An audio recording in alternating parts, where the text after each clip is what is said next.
Oh, you escaped? I escaped the escape room at the beginning of the year, and I started working in the shipping department of a company called Tobii Dynavox. They do augmented communication devices for people with disabilities. So I make sure those get configured properly and shipped out to people who need them. Great.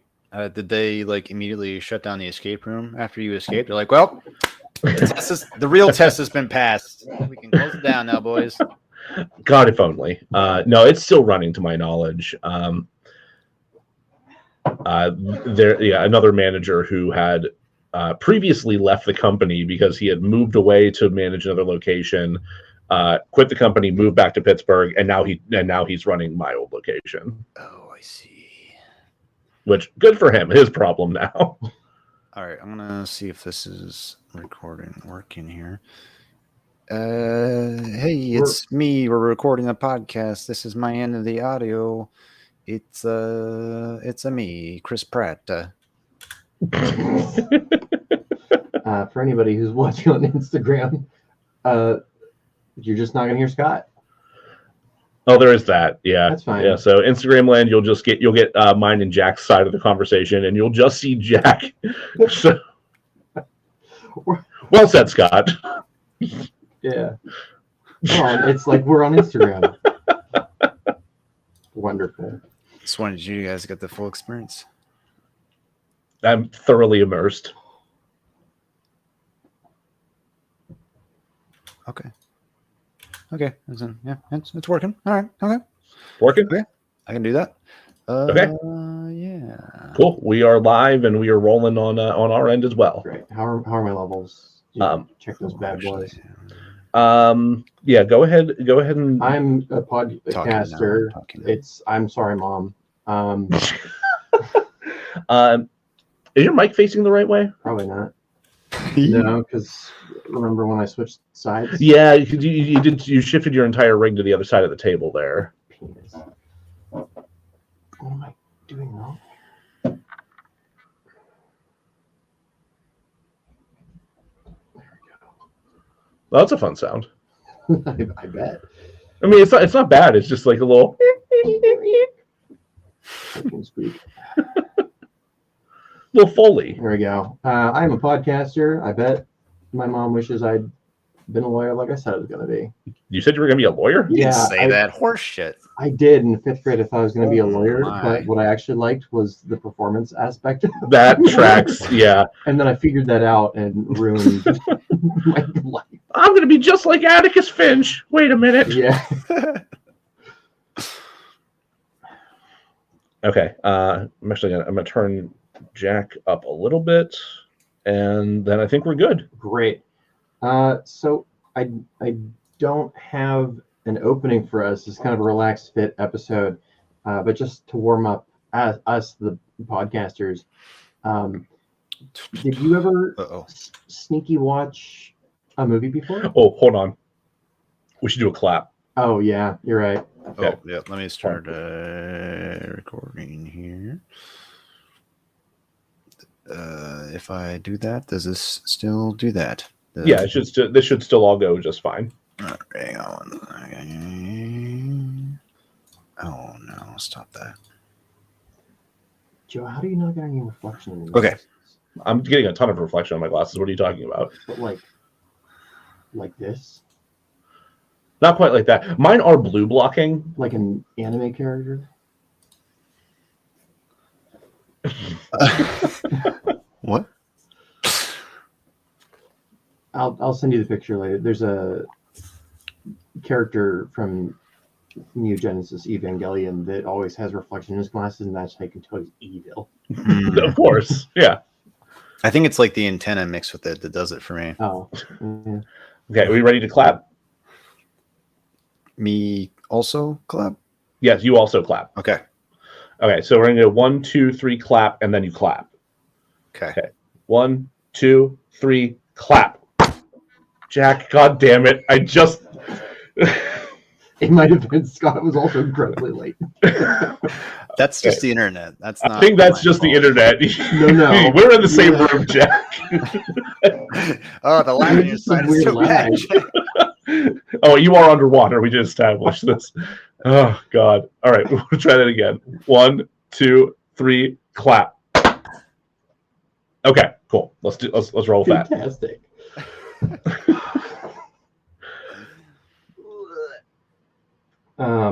I had felt left out, which is why I put on my readers, but they're starting to fog up. So, Hot and heavy already. what was that? You're breathing too hot and heavy already. That's.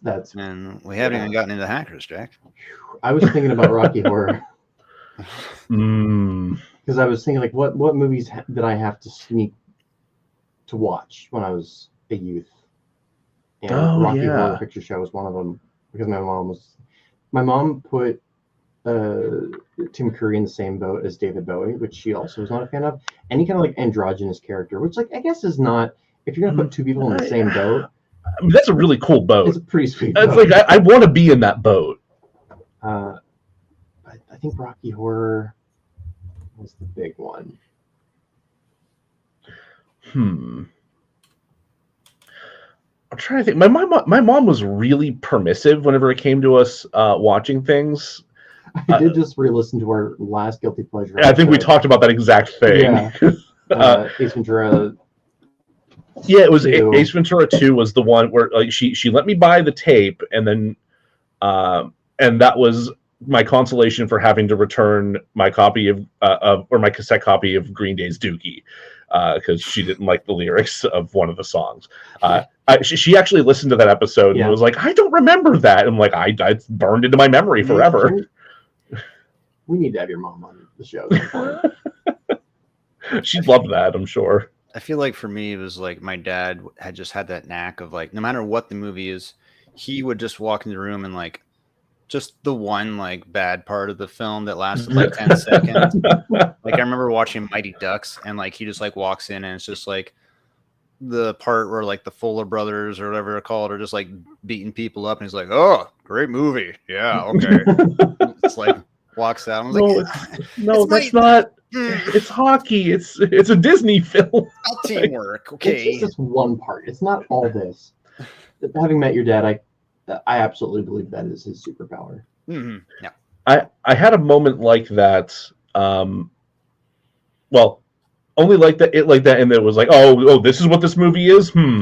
Except I kind of brought it upon myself, where I tried to show my stepdad a scene from South Park, Bigger, Longer, and Uncut. Oh, no, you did bring that on yourself. I absolutely brought it on myself. I was like, hey, check this out. He was like, this is what you're fucking watching, and that did not end well. I mean, to be fair, that the whole show is like that. So, I mean, it's really, it's true. The first time I saw that movie, it was heavily edited. It was on TV. But so much would be cut out of that. Yeah. But I ended up having sex with my girlfriend while watching it. Neat. Like we were laying on the couch, spooning, but I laughed because Dom is hilarious. Just laugh. I'm like, yeah. But you're good too. Oh, good Lord. God damn it. Wonderful. Hey, this is DeRazzled. Yeah, welcome to DeRazzled. Welcome to DeRazzled. We're doing a bit of a relaxed fit today. Easing into the holidays / hour break. Yeah. As we mentioned at the end of our last episode, we're gonna take a little break after this one before we pick up season 2 momentum again. But we thought the best way to do that would be to do two things. One, to give our special guest Scott and good friend Scott McGrath a fair shot in an episode that's not Kirk Cameron focused. We do owe him an apology. I'm glad you're apologizing because I wasn't sure if I was supposed to be apologizing for that episode. The person who owes all of us an apology is Kirk not Cameron. Going to be yeah, I giving noticed us we haven't talked at all since that episode. No, he hasn't reached out once. The fuck was that? Don't worry about it. Was that Kirk Cameron? Was that his apology? Because Kirk, Just about as good an apology as the movie. Let's be honest. You know what? I'll accept this haunting as apology. We're good. But also, we thought best way to go into the holidays was to take another crack at some of our favorite guilty pleasure films. You all seemed to get a kick out of that the last time we did it, so we decided to give it another go. Yeah, that's one of our better listened to episodes. It is hands down our most popular episode. What's wrong with you people? Like, I will say I did re-listen to it today, and for the longest time, I believe that was the episode that I personally hated the most, because I remembered it as the episode that I talked about my religious trauma.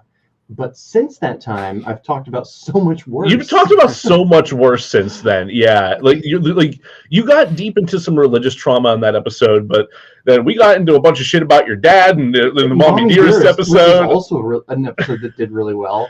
Yeah, it's the ones where you torture yourself the most that people seem to like the most. I was talking to some of our fellow podcasters today, and they're like, "So, like, what episodes do well?"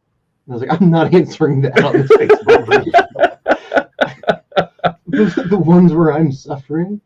That old stand-up comedian bit where like once you pour your heart out once on stage and everyone loves it, that becomes your shtick and you have to. So can't wait to see what we get into, Jack. Well, this episode's going to be terrible because this episode. If that's the maximum, then this episode's going to do very poorly because Jack chose the polar opposite of. Yeah. Okay. So last time we did this was with Michael Elliott. Yes. That's why it did so well. People thought you could see people on a podcast. You can't. He is a lot of disappointed people. Beautiful man. He chose Waterworld. Yes. You chose the fucking Cable Guy. I chose the Cable Guy, yes. And I chose 2003's Daredevil. You sure did. And hated myself. And you hated yourself so hard that you changed your opinion on the movie, which is buck wild. Before I chose this movie, I made sure to rewatch a couple clips to make sure I did still enjoy it, which I did. We're safe. I feel good about my choice. So I guess now might be a good time to introduce our guest formally. I mean, we introduced Scott. Yeah, but like we didn't say what he does. Scott, tell the fine folks what you do. Well, you see, I waited 364 days to be back on this podcast, so not a whole lot since then. But here I am, ready to live. And just cherish the moment with you all. I'm still amazed you've been able to make a career of that. It's just sitting in the chair. Yep. I mean, give the people what they want, and that's me. Once a year to an episode that will be skipped. It will say something that this episode bombs really hard. Oh my god! But the other one people loved. Mm-hmm. I'm blaming on you. Let's just cherish the moment, and we'll see it again in 364 days. And other than that, we've worked on some films together. We have quite a few memories of that. I'm sure we will. There we go. If we need to get into deep shit tonight, we can just. We can just really call back some of our shared trauma. I was like, I don't think any of our movies are going to be quite traumatizing. Just talk about the production cycle for American Curse. So my movie had like wash cycle. Fantastic, we did it. That's Scott. Let's talk about what movies we picked. Yes, Scott, you go ahead and go first there. Yeah, so I've picked Kirk Cameron's Saving Christmas. Fuck! You got us. Thanks for coming. Just waited till we were trapped here. Kicking you off the stream. I understand there's a rule against that now. So instead, I've opted for 1995's Hackers. A masterpiece if I've ever seen one. Yep. So I had not seen this before, and I actually thoroughly enjoyed it. Yeah, my only interaction with it, I think I saw specifically. So of the two times I've interacted with the movie, I've watched it as a whole. Okay. So the first time I saw the climax, but this time that I saw it, I fell asleep during the climax. Oh no! So, so you watched the whole movie there. Had either of you heard of the movie before? I had heard of the movie. I knew Matthew Lillard was in it, and I knew about the hack the world thing. Like I'd heard people shout "hack the world" before. Hack the planet, Joe. Hack the that's you see, I fucked it up already. Well, I'll see y'all later. Bring it in, Kirk.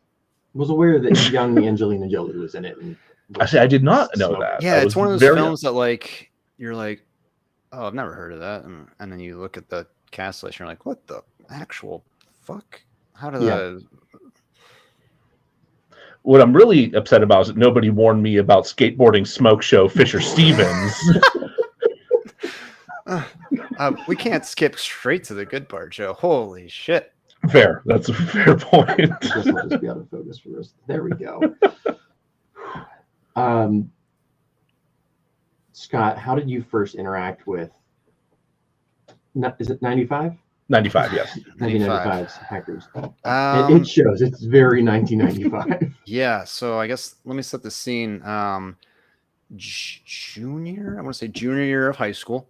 I managed to get one of those like just cliche like independent study classes for like communications media or whatever, which just means there's like a little room attached to the English room but separated with windows where they would do like, you know, the morning broadcast kind of stuff and also film some other things. I don't know. I still don't know because I never did a fucking thing in that room.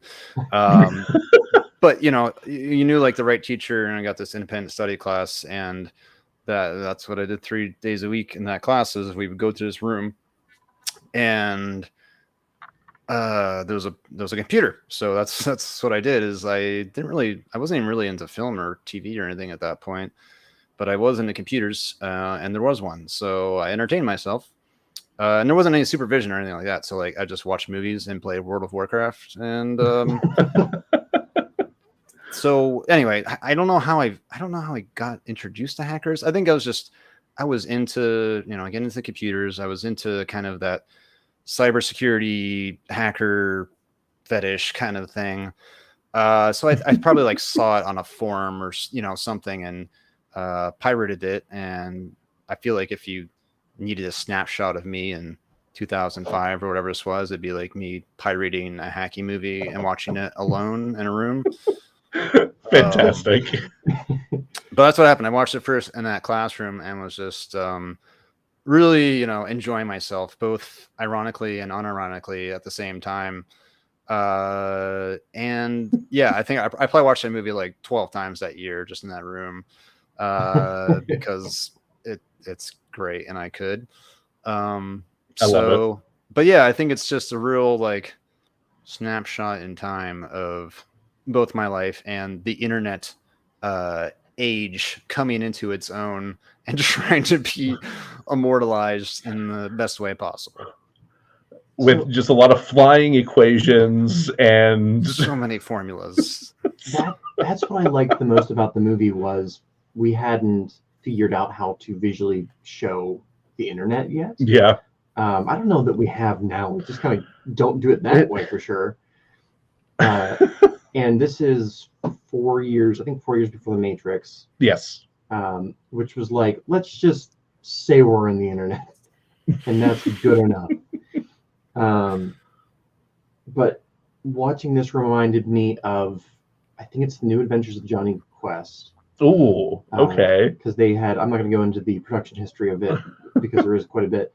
But half of the show was made to be, what if Johnny Quest and his friend Haji, which is not problematic, and Race, his daughter Jessica, I've watched a lot of Johnny Quest, were internet fighting people. And they fought inside the internet. I remember this show. I watched a lot of that show in that little Toonami block after school, along with Dragon Ball Z and whatever else. I think Sailor Moon was part of that as well. Right? Yeah. Yeah, I watched a good deal of that. But the internet was we didn't figure it out. So it reminded me of this, and it reminded me of a video game for I think PlayStation 1 called Gex Enter the Gecko. Oh, I love Gex. Yeah, Wow. God, I miss it. And there's like a world where you're inside the computer fighting computer things, and you're jumping on different microchips. And numbers are flying everywhere. There's a lot of equations, just like hackers. Fantastic. So I can name a bunch of movies that are like this, where it's like we tried to show the internet. I can't name a single one currently. God. They've learned that they don't try really. Just don't do it. Yeah, like there's no good way to do it, and certainly not in 1995. But No. Lord, they swung for it, and I They respect really them did. for it. I mean, we're going to get to my movie in a little bit here, but it kind of tried a little bit to show the internet. It tried. I'm sure there's a movie out there. If you are out there and listening and know a movie that accurately portrays the internet visually, It's that episode of Futurama. that would surprise me, honestly. Let's talk a little bit about the performance, because it's not a good movie. Or at least I don't think it's a good movie. I wouldn't say it's a good movie, but it does have an abundance of cheese. I mean, Matthew Lillard being in the movie at all brings his own quantity of cheese. He is just serving up as much Gouda as he can possibly carry. And it makes me so happy. He's just a walking Gouda Buddha. Just He is a little extra Matthew Lillard. He's leaning into his own shit so hard, and I love it. I mean, did he have like established cheese at that point? I'm trying to think, is this pre or post SLC Punk? I was also wondering that. Because it would have been, I think, Scream is a couple of years later. That's like the next year, if I'm not mistaken. Or year or two, I Something forget. like that. But he's pretty Matthew Lillard-y in SLC Punk. Oh, absolutely, yeah. But how would you describe his wardrobe, Scott? How would you? It's like they took the most important part of the 90s, which was wrapping like a flannel around your waist, and then Right. they made that into a character into itself. They're just like, how many things can we attach or build from a wrapped flannel, and like suspenders and just all the way up to his braided hair. Like I don't the wardrobe is the painted nails. It's just His little pince nez, like nose bridge glasses that he's wearing. Oh, yeah. Oh my God. I imagine that he lives in the back of a Goodwill, 1995 Goodwill, and has to get up and go to school every day because he's a teenager. That's why he has to constantly ask to crash at other places. But they don't turn the lights on before he goes. So it's just him blindly just- running through a Goodwill from one end to the other. hand on the rack. Yeah. Completely naked to start with, but by the end Oh of it, yeah. he's dressed however that happened. Whatever article of clothing stuck to whichever I part of his body, I he assume makes that's it where he work. got all those hacking manuals too, just browsing his shelves. Yeah. Like, oh, the Unix Bible, wonderful. So Scott, as somebody who is not, how you say, computer literate, Mm. this movie's very accurate, right? Yes, 100% factual. In fact, this is a biopic about Matthew Lillard's character, not about Dave Murphy, who's a fictional character. Yeah, now Dade Murphy's more of like a framing narrative for Matthew Lillard. There are actually like a lot of things based on reality. Jack trying to retrain his camera to let him know that he has a face. It's embarrassed by me, and I get it.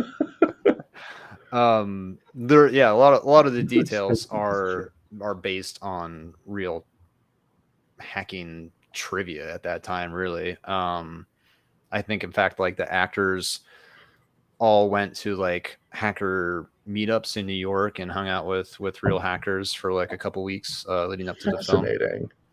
Huh. So I mean, Hold on, don't say another word. I need to wrap my head around this. Yeah, so yeah, that scene where there's like all the rollerbladers going around and there's the giant video game screen that's happening. That was actually just a meetup they happened to film. yeah, they were just flying the wall filming that part. Like my vision of the writers writing Hackers was them in chat rooms with other hackers and just like, yeah, let's add all this with like a little BDSM and some of the comic book shit that we read. I didn't actually expect them to have done any research. I mean, they clearly did at least some. Yeah, like all those hacking books, like the Rainbow Rainbow Bible that they're going through and stuff like those are all real books. It is the giant, like cartoonishly large red one real? Because that one felt like a gag. Yeah, the pink one is real. I don't think it's like the actual title that they use, but it exists. Yes, fantastic. Yeah, I think and a lot of things were like, just this is real, and then we took it from a 2 up to a 12. Sure. I don't think the Gibson was a real computer, but it was like based on a person who made a supercomputer. I don't know, some shit like that. So yeah, there's a surprisingly like large amount of factual tidbits in it. And like, even like the kind of worm software that this that Mr. the Plague creates. Yes, skateboarding smoke show Fisher Stevens. Yes.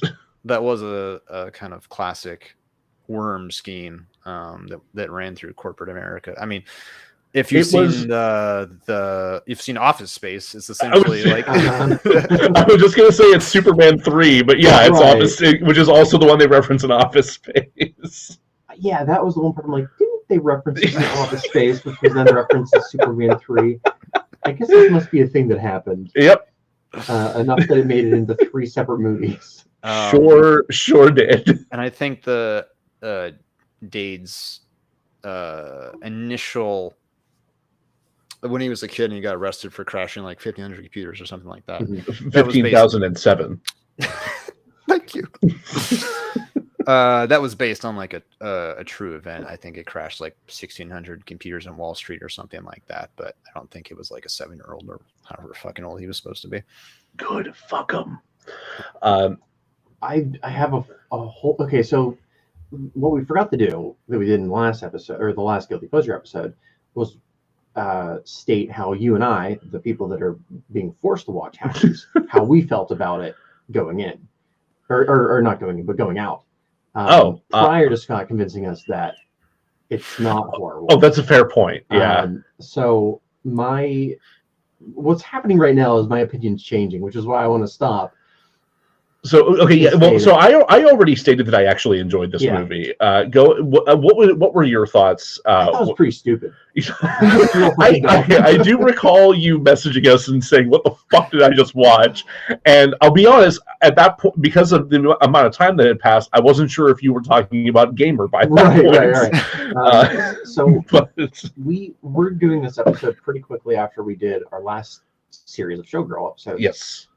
So it's like 4 days ago we recorded Showgirls. Yep. So we didn't have a whole lot of time to watch these and sit with them. I watched them all in one night. It was my entire day yesterday. I switched between this and Until Dawn, which is fantastic.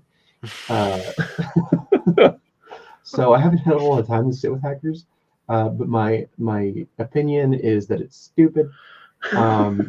And there are some parts that are especially dumb in a way that are enjoyable.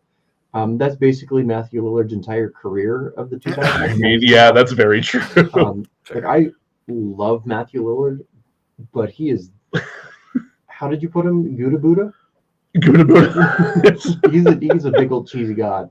Not that he can act. He can act. He can absolutely act. But that was one of the cheesiest performances I think I've seen him do.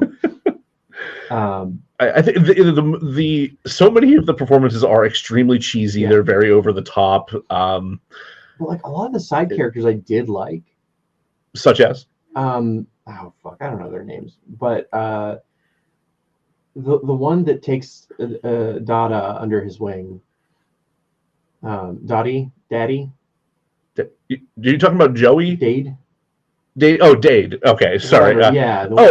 Freak. Yeah. Right. Yeah. Him. Yeah. Oh, he was great. I thought he was a fantastic character. I love watching him actually like freak the payphones. That was really cool because that's a thing you used to be able to actually do. Yeah, that's a real thing. If you knew, like, if you had the correct tones recorded, you could trick a touch tone phone into just doing shit that you couldn't otherwise do. Like, you make long distance calls. You could use a payphone like for infinite time without paying for it. Like, it was a thing. Okay. Like, it used to be like an actual problem that people had to address.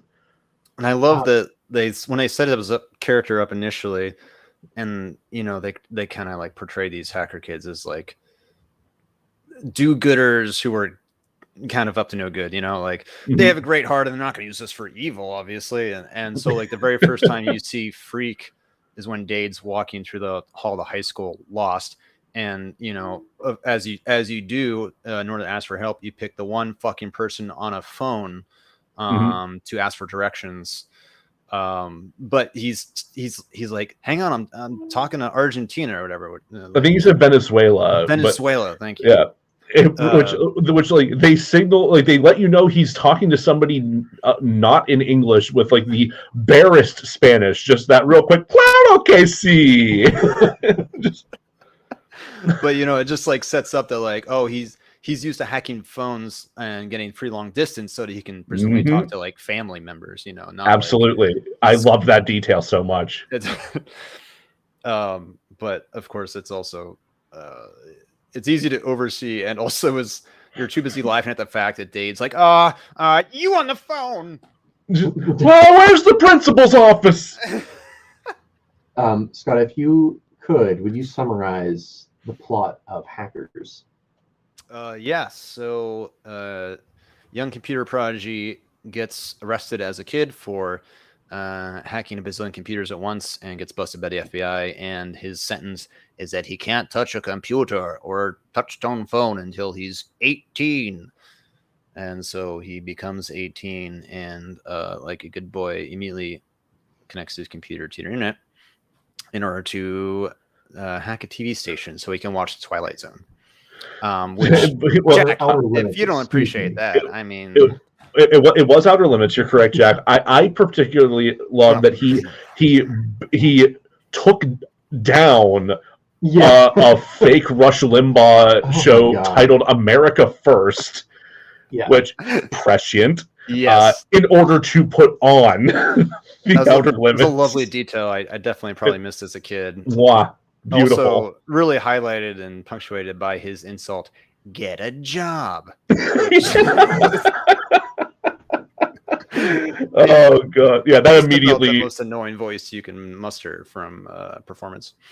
It immediately endeared me to the movie. Just sorry, do go on. So, in the midst of all this, his mother, single mother, has moved him to a new school. So he begins his senior year in a new school, tries to get in with a hottie super body, Angelina Jolie, for those keeping score. What's her name? Burn Crasher? Acid Burn. Right. Yeah. Burn Crash. No. Because at the end they're crash and burn. That's you're getting ahead of yourself. Because he can't be zero cool because he would blow up his spot, so he chooses to be Crash Override. You really pick up a lot of details in this movie. I enjoyed it. Yeah, I'm really impressed by Joe's knowledge on this movie at this point. So in order to do that, he pulls off some hacking shenanigans at school to kind of get revenge for a prank she pulled on him. War ensues, and he falls in with some other hacker and hacker adjacent friendzos at the school. And they're getting into a war, just a prank war with each other, hacking because their kind of newbie script kiddie friend Joey, you'll notice he doesn't have a hacker name yet. No. Hacks a Gibson, the world's most notorious secure supercomputer, and gets hunted by the FBI. So they start fucking with the FBI as a form of competition, and also to get the man off their backs. I quite enjoyed that part. Poor Richard Gill. Just poor FBI agent Richard Gill going through absolute hell from a bunch of fucking teenage punks. And from there, they get involved in this supervillain hacker. The Plague has concocted this scheme to steal this money from the company he works for and escape. And they have unwittingly stolen part of the data that incriminates him. So he's doing all this to try to get them in jail and take the fall. What else is he from? Oh, he's from a bunch of shit. I could not. I have no idea what else, but I know he's been around for quite some time. Fair.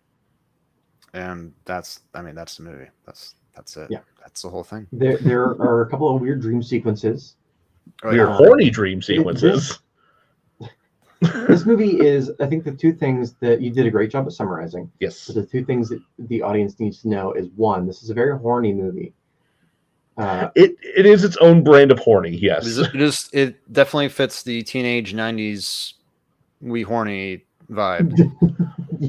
And I want you to, if possible, describe the editing style,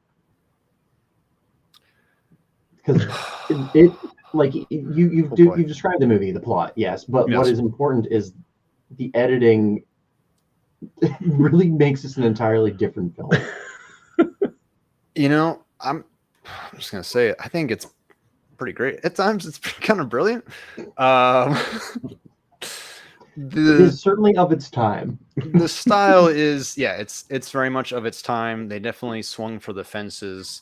There's a lot of flying formulas coming in and out. There's a lot of visualizations, which I guess aren't even CGI. They're like real motion control that they filmed. That's interesting. I didn't know that. CGI would look too fake. That's what I thought. To be fair, we do hear them at one. If I remember hearing correctly, they're like losing their shit over like a 28.8K modem. It puts you in a certain time for sure. So when we started having the internet at my house as a kid, and we were cycling through the stack of AOL trial discs that we had grabbed from the food land, we had a 56K modem, which at the time was like, man, this is really fast. And then DSL happened. So in reality, 56K was jack shit. It was absolutely nothing. It would take forever to download anything. It would take forever to even just log on to the internet sometimes. Yeah, our first modem was at 28.8, so 28.8 is half the speed of 56K. So it is. You lost me like 6 minutes ago. I was thinking about how the acronym DSL means something different in my world. It means it's vile, and I feel terrible saying it. But it's dick sucking lips, which are very, they're very large, plump lips. And when I learned this acronym, it was specifically in reference to Angelina Jolie. So it all ties back around. I wish I knew what it actually meant in terms of like internet speeds. I don't know what any of the words are that you said, so I'm going to go back to where I was. So Angelina Jolie is a modem. That's what we've learned today. Oh God! I'm sorry, Mom.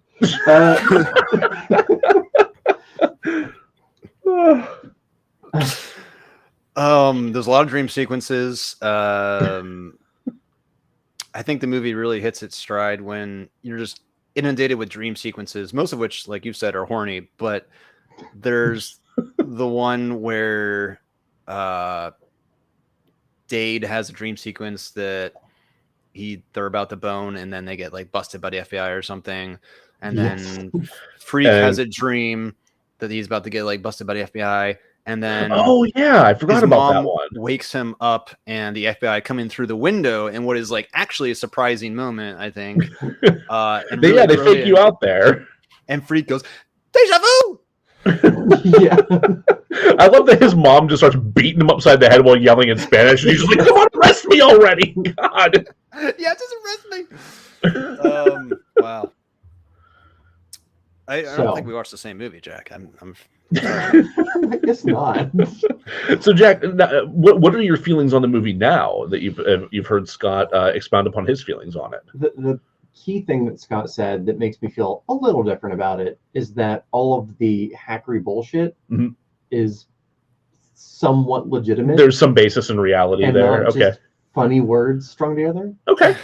Yeah, I mean, all of the action is pretty hocus pocus movie stuff, but you know, it's 95. I mean, who's gonna want to know about 28.8 BPS moments? I think one scene that we have to highlight that we've hinted at is the disc exchange scene. Oh my god! So I guess it's important to note that all of the good people in the film, the young hacker kids, are rollerbladers. Yes. I'm not sure why this distinction is made, but they're rollerbladers through and through. They rollerblade. I didn't think about this, everywhere. but yeah, you're right. And there's a scene where Dade, fearing for his mom's safety, essentially decides to surrender the disc to the supervillain, the Plague. And so he calls from a payphone out on the streets of New York, and then waits on the curb with the disc extended as the Plague, holding onto the passenger side of a car on a skateboard. A limousine. It's a limousine. There were so many other ways you could have done that. He's sketching a limousine. Snatches the disc, latches back onto the limousine, and rides off into the night. The New York steam rising up behind him. Fucking Fisher Stevens on the skateboard, just snatching that little floppy disc. And the music is so good. It's amazing. Wow. Actually, speaking really quickly about the music, that was one thing that I found in its favor was the house music soundtrack. It was like vaguely trip hoppy, but more house. Definitely more house, yeah. But there was more than a couple songs I recognized. I was like, nice. Okay. I made out to this. Nice. A couple of the other great things I'd like to point out, since you weren't paying attention, Jack.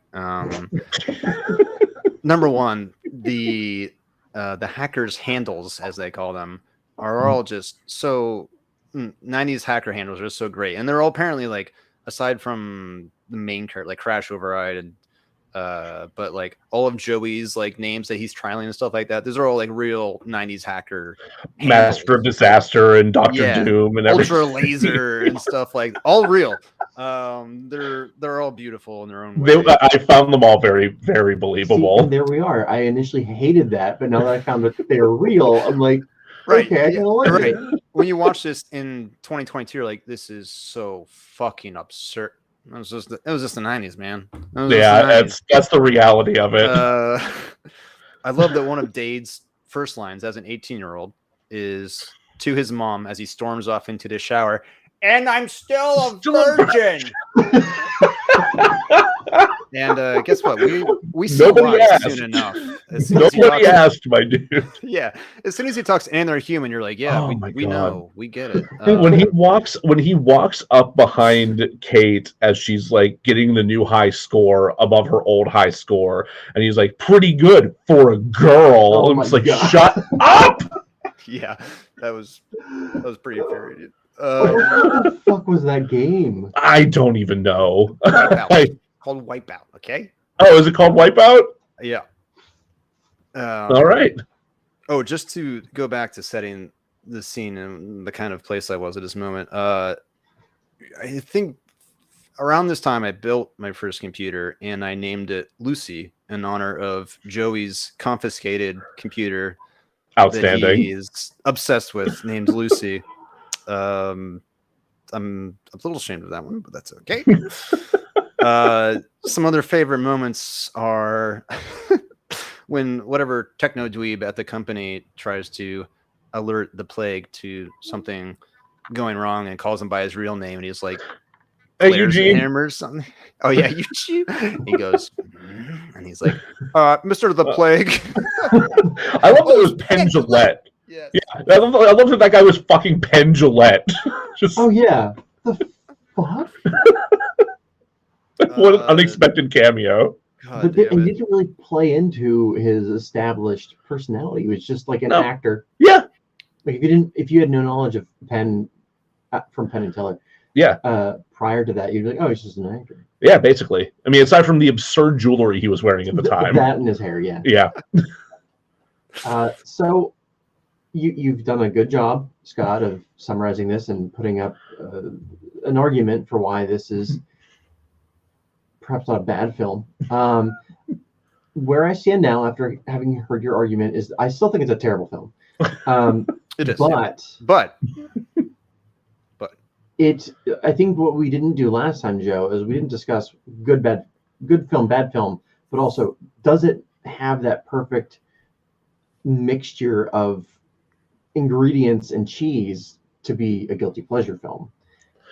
I think this does. I think it does. Yeah. It doesn't cover perhaps words that I understand as a human being because I am so computer illiterate. Like modem and keyboard. I know what a I'm sorry. board key is. Hey, until yesterday, Jack thought that a modem was dick sucking lips. So that's true. And I still do today.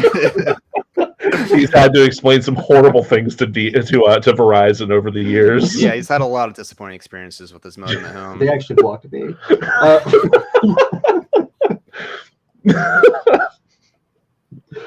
Fuck.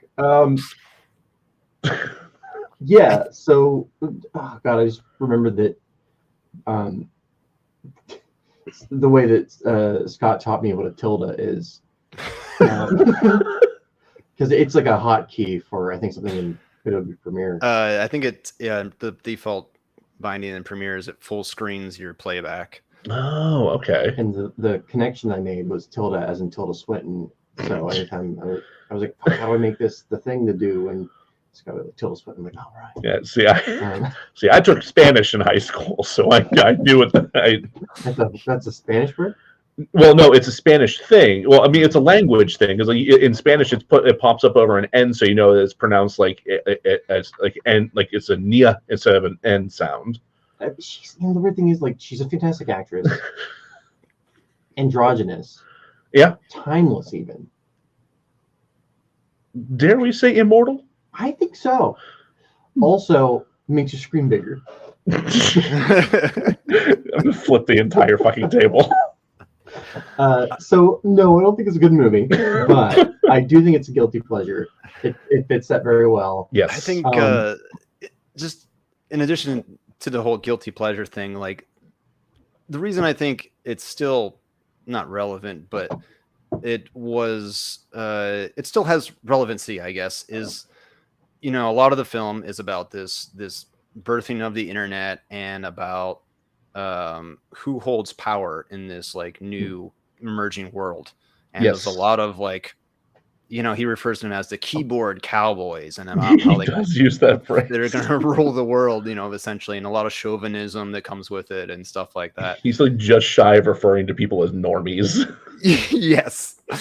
And I mean, you know, God knows we're still seeing that today, every day, about, you know, fuck me if they don't rule the world. And oh right, they are white chauvinist pigs. Yeah.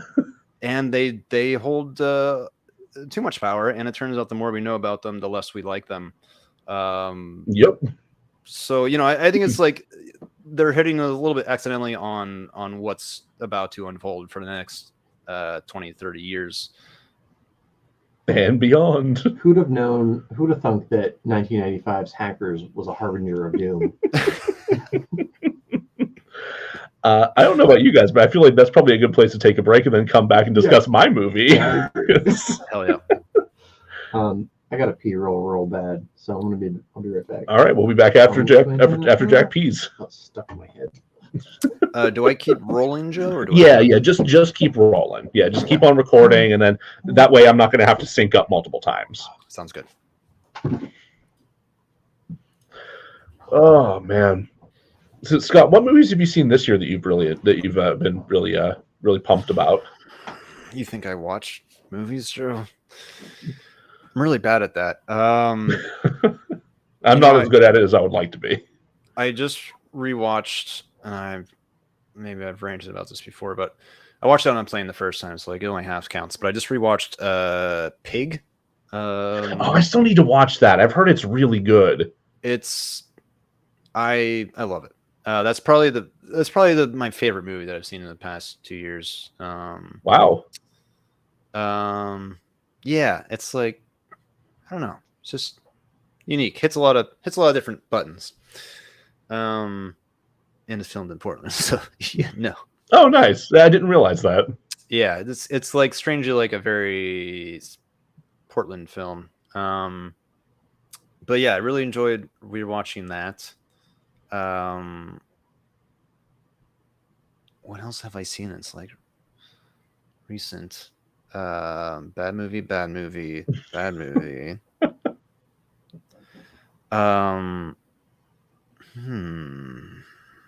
I rewatched Blade Runner 2049 the other day.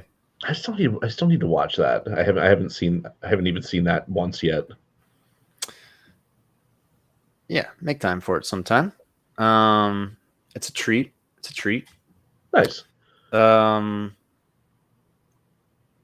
What else have I seen? I don't know. Have you seen anything good recently? The last movie that I actually went out to see, Becca and I went and saw Glass Onion on. I think it was either the last day it was in theaters or the next to the last day. But I'm very glad we got out to see it.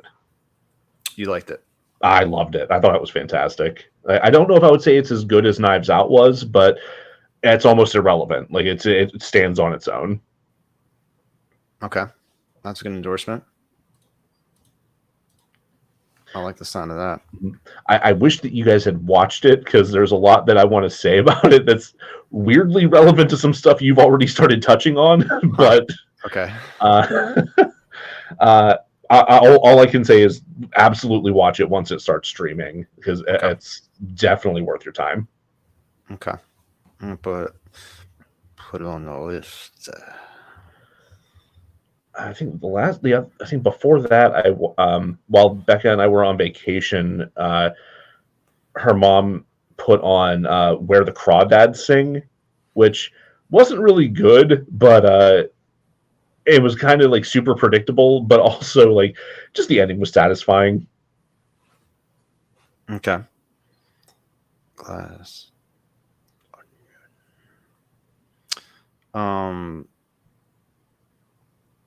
Yeah, I haven't seen it in theaters in a long time, but I want to see Banshees of Inisherin. I want to see that too. Yeah, oh my god, that looks so good.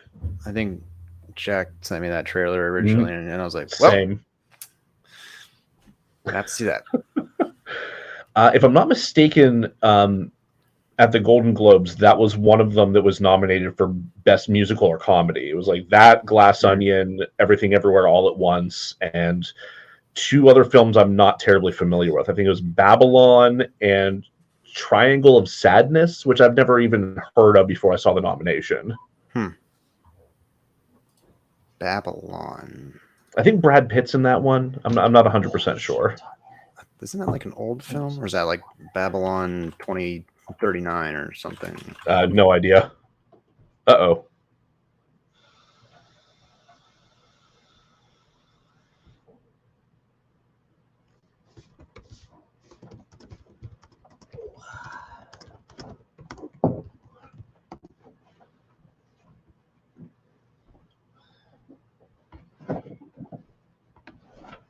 Oh no.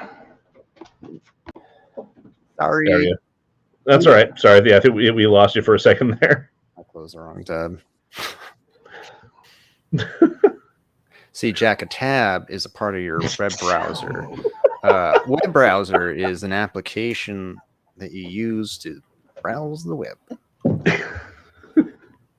Is that the thing goes? That's your garbage disposal. Okay. Which is actually just a pig underneath your sink. Yes. God, we've learned.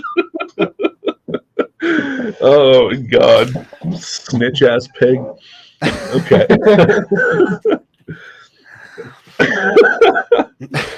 Yeah, I love that movie. All right, are we ready to jump back in? Yes.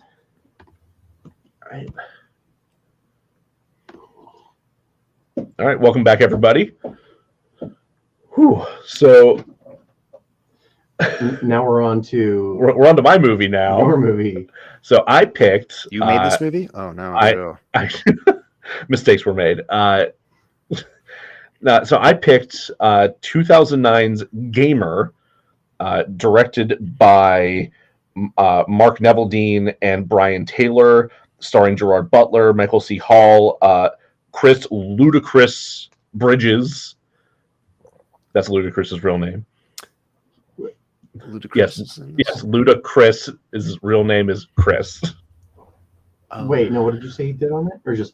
He's in it. Oh, okay, I thought you said he had some kind of like creative control. I'm like, what? No, I just said he's in it. No, weird. Nice. I said directed by, and then you blacked out for 4 names. You're not wrong. Oh, sweet Jesus. No, I like my version better. Go on. A ludicrous film. No, really. If he ever does get into directing, that's what I want to see, like in the preview, like directed by Ludacris. No, seriously, guys. Whatever happened to him? He's still around. He's about to go on tour with Janet Jackson. Learned that today. Oh. Janet Jackson's going back on the road in 2023 and bringing out Ludacris as support. That's ludicrous. It's weird. It truly is. Oh, God. Scott, what did you think of? Yeah, let's talk about what you guys thought about the film coming out of it before I actually get into talking about it. I was pretty surprised by this film. I said I was doing Hackers. You said you're doing this film, and I just looked at like the one-line synopsis, and I was like, "Oh, we got another nerdy ass film up in this joint." Synopsis is like, I don't know, a gamer who games too much tries to survive gaming or something like that. That's a terrible synopsis. It's a bad synopsis. It was not very accurate, and it was. But you were like, I was like, oh, hopefully Jack picks something jockey, and you're like, no, gamers got that covered. And I was like, oh, really? Huh, okay. Yep. So I'm glad you kind of warned me, because I would not have been prepared for the cold. Literally, that is the worst, basest warning I could have given you. I was confused because I was vaguely aware of this movie, so I was confused when Scott was like, "You picked something jockey," and I was like, "More than gamer." I was not familiar at all with this film. Initially, I had picked Conan the Destroyer, which you had incredibly jockey. Oh yeah. So, yeah, I turned it on, and my poor wife was having a really rough day, and she's had a migraine, and she was like half asleep on the couch next to me, and she was like, "Yeah, just watch wherever you want, because I'm gonna zone out, you know." And I'm like, "Sure, gamer, let's kick it back." Yeah, just explosions. Some guys teabagging someone in the first 20 seconds. My subwoofer is trying to fly out the window from vibrating across the floor. The screen is just flashing constantly. Yeah, it is. Yeah, if you've not watched this movie, just big old flashing light epilepsy warning right up front. So she's dead now, right? Does one of you guys want to move in? I'm lonely. Oh. That's my gamer.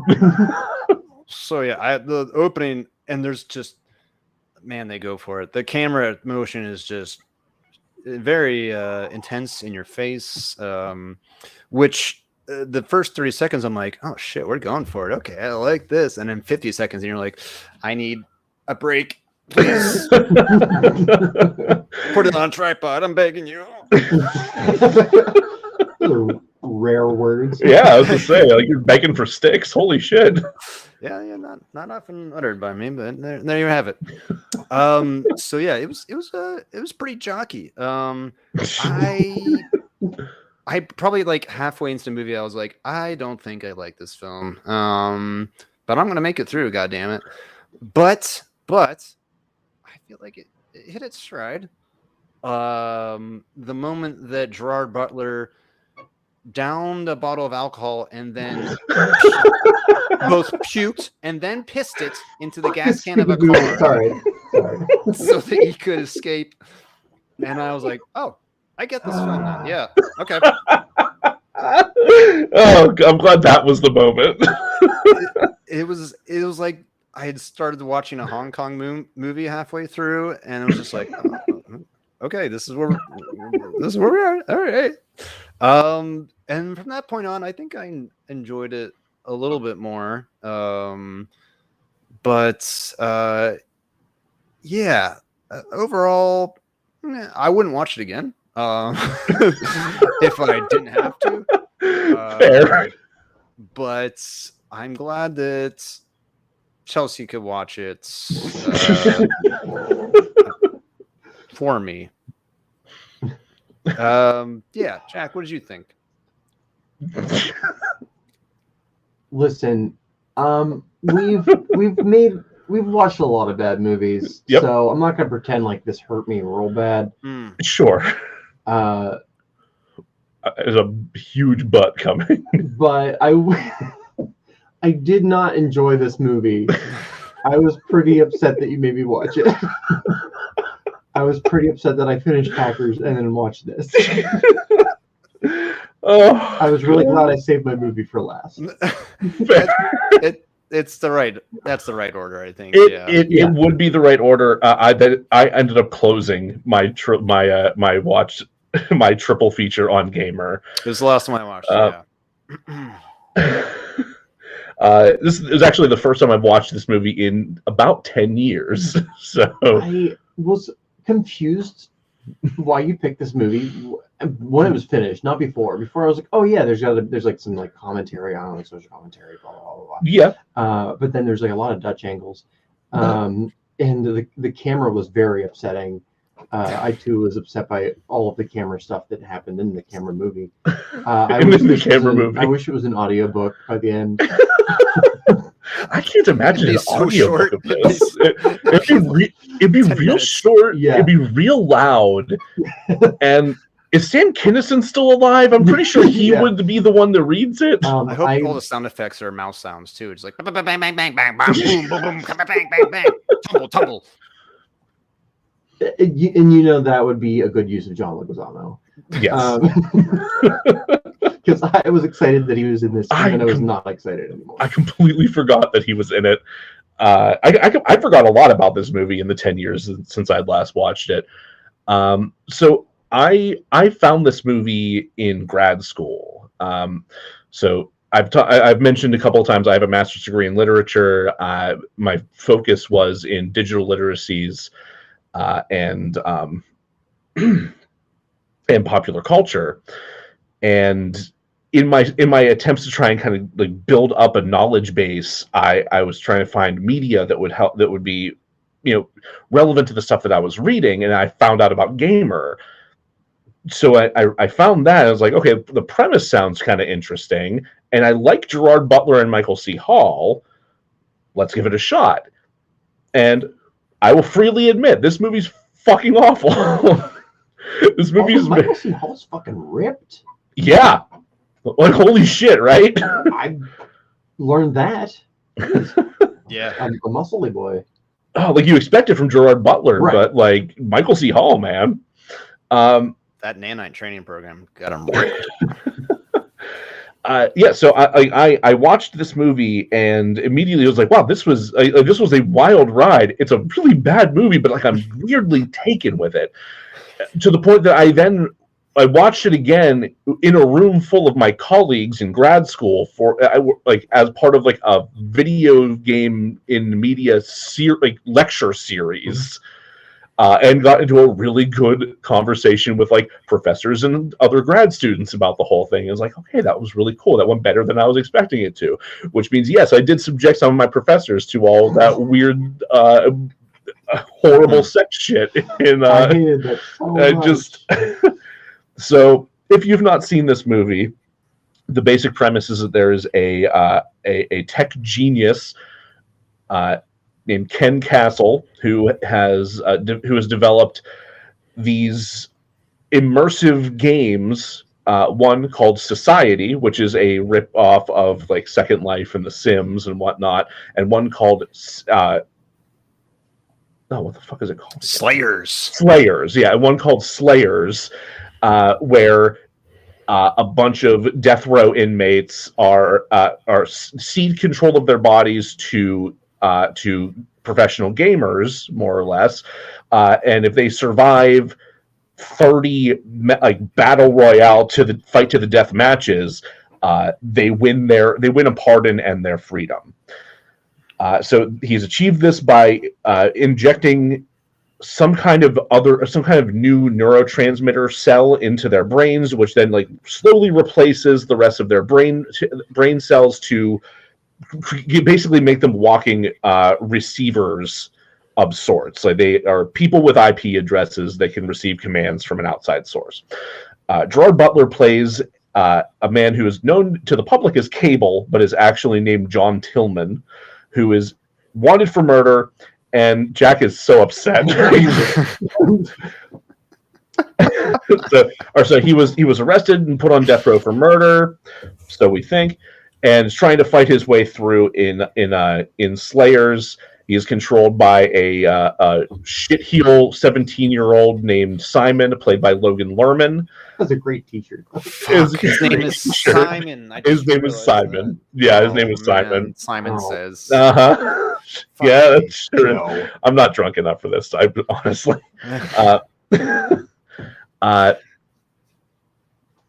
So while he is trying to fight his way through Slayers, his wife has conscripted herself into Society, where somebody takes control of her to do Sims-like shit, except way fucking hornier and more gross. And if you've seen people do Sims, that's impressive. That's impressive. This is Second Life on crack. So it comes to pass that Gerard Butler is helped out by a resistance organization known as Humans with a Z, which is run by Ludacris. And what's the radio DJ in Fallout 3? Oh man, I got that. I'm blanking on his name. Dog. Was it Ludacris in the game? No. Yeah, I think it was Ludacris. Or was it Janet Jackson? Who's to say? Bethesda, you let us know. Todd Howard, if you're listening, please email us at DeRazzledPodcast@gmail.com. Anyway, so Gerard Butler gets out. Is revealed through manipulation of his memories that he was forced by Michael C. Hall to kill another person who was in this trial of this brain bullshit. And while he was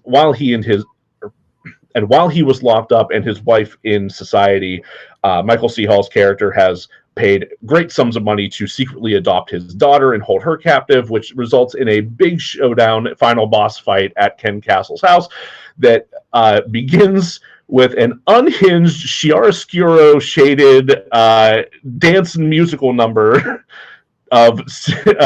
featuring a lip sync of Sammy Davis Jr.'s "I'm Under Your Skin," or "I Got You Under My Skin." I hate it. I love that sequence.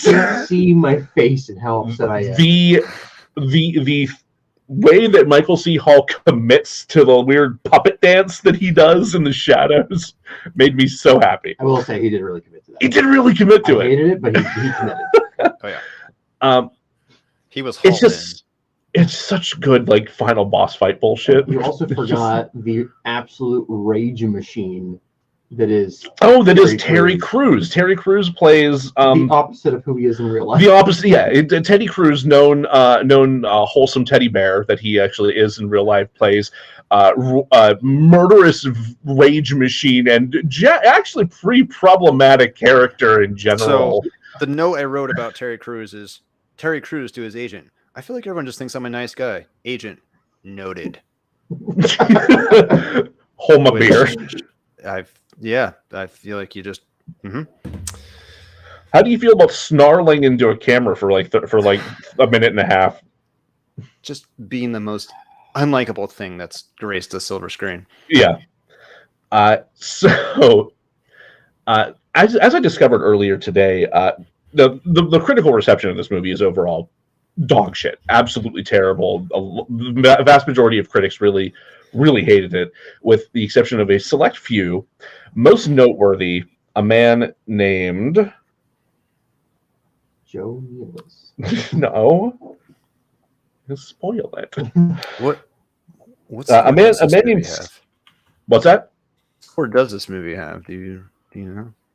So what score? Like IMDb, Rotten Tomatoes or whatever. Jack, go ahead and look that up for me real quick. Because I want to mention this guy real quick because I'm not going to talk about his blog post / book chapter very thoroughly. No fucking way. This movie has a 5.7 on IMDb. It does have a 5.7 on IMDb. I think we did talk about that while we were recording. Rotten Tomatoes, I believe, is more reflective of like the reality of this film, though I have not looked at it myself. But Stephen Shaviro, who's an American academic, wrote a 10,000-word blog post defending this movie. He fucking loved this movie. And there are some things about his critique that do match with like what I really enjoyed about this movie. There's also a bunch of stuff in there that I disagree with, partially because it is like too overly laden with like academic theory, and he's leaning on a lot of kind of specious like Marxist theory arguments that I'm fine with, but I'm not entirely sure fit 100% well. There's a bunch of stuff that if you've not read Gilles Deleuze, you're not going to understand. And like I've barely read any of that, and I certainly haven't in the last like 12 years. Real quick, before you get into convincing me that this movie is not terrible, okay. Scott, did you look up the score on Rotten Tomatoes for Gamer? No, just the IMDb. Okay. Well, I looked up the score for Hackers on IMDb. 6.2 out of 10. Oh wow! Broke a 6. Mm-hmm. However, on Rotten Tomatoes, Hackers has for the tomato meter 31%. What is it? Woo! 31. Oh, for the tomato meter. The audience score has got to be better, right? The audience score is 68. 68. Wow! Cult classic, baby. There you go. Yeah. So that's a big difference. A lot of people named their computer Lucy. You know what I'm saying? There you go. So what hit me with what Gamers is before I continue on with what else I wanted to say about Stephen Shaviro. Give me a second. There's more than one movie called Gamer. Well, it's the 2009 one. Not the 2001 or 2014 or 2011? Nope. No. I should also say I hated the name of this movie. I actually know a couple of things about that changed during the production. I bet they couldn't figure out the fucking. So anyway, the tomato meter is 30, and the ice score is 39. This movie brought people together. This did bring people together. That's beautiful. Interesting. I'm really curious to see if there's any kind of critical reappraisal that happens based on things that have happened in the very recent past. Anyway, the movie was originally titled Game. Go. It did briefly change. It did briefly change before it became Gamer. I want you to guess. Game over. No. That would be. That would be pretty good. But no, it was not Game Over. Is it Running Man 2? No, even though that's clearly part of the DNA. Is it Alcohol Puke Gas Tank? God, if only. Sell your best qualities. That's all I'm saying. What is it? Citizen game. Fucking A. What the fuck?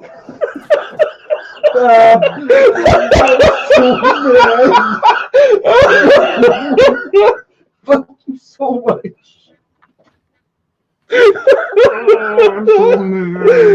Oh, holy shit. Who did that? Oh. I'm visiting you later.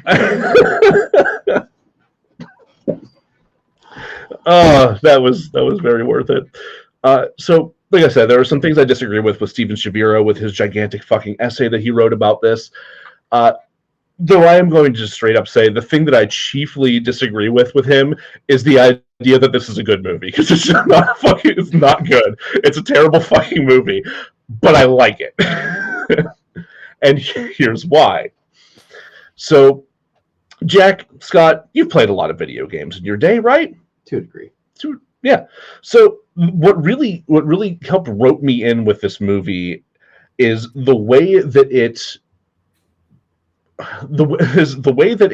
it very clearly has a grasp on what was happening in AAA game design at the time, in what was very and to an extent today, in terms of, especially in terms of shooters, and especially in terms of, in 2009, gray and brown colored shooters with a bunch of waist-high walls that would just be everywhere and result in very monotonous gameplay overall. So think of your Gears of War, think of your Call of Duty, think of all of that kind of stuff. It played into the tropes of that nonsense very effectively. As you mentioned, somebody got teabagged literally like 20 seconds into the movie. That was the first signal for me of like, oh, this is not going to be serious. I should not go into this expecting like high drama, high art. They're going to make a lot of jokes relevant to pop culture bullshit for today. That's fine. I'm ready for it now. You teabagged him, but just to make sure you got it, he also said, I'm teabagging him. He did say it. Yeah, he also said it just to make sure. Like, hey, if there are people watching that don't know the lingo, they just learned something. Right. And now they can replicate it. Yeah. Have fun at the next family reunion. It's a weird reunion. So, very, very weird reunion.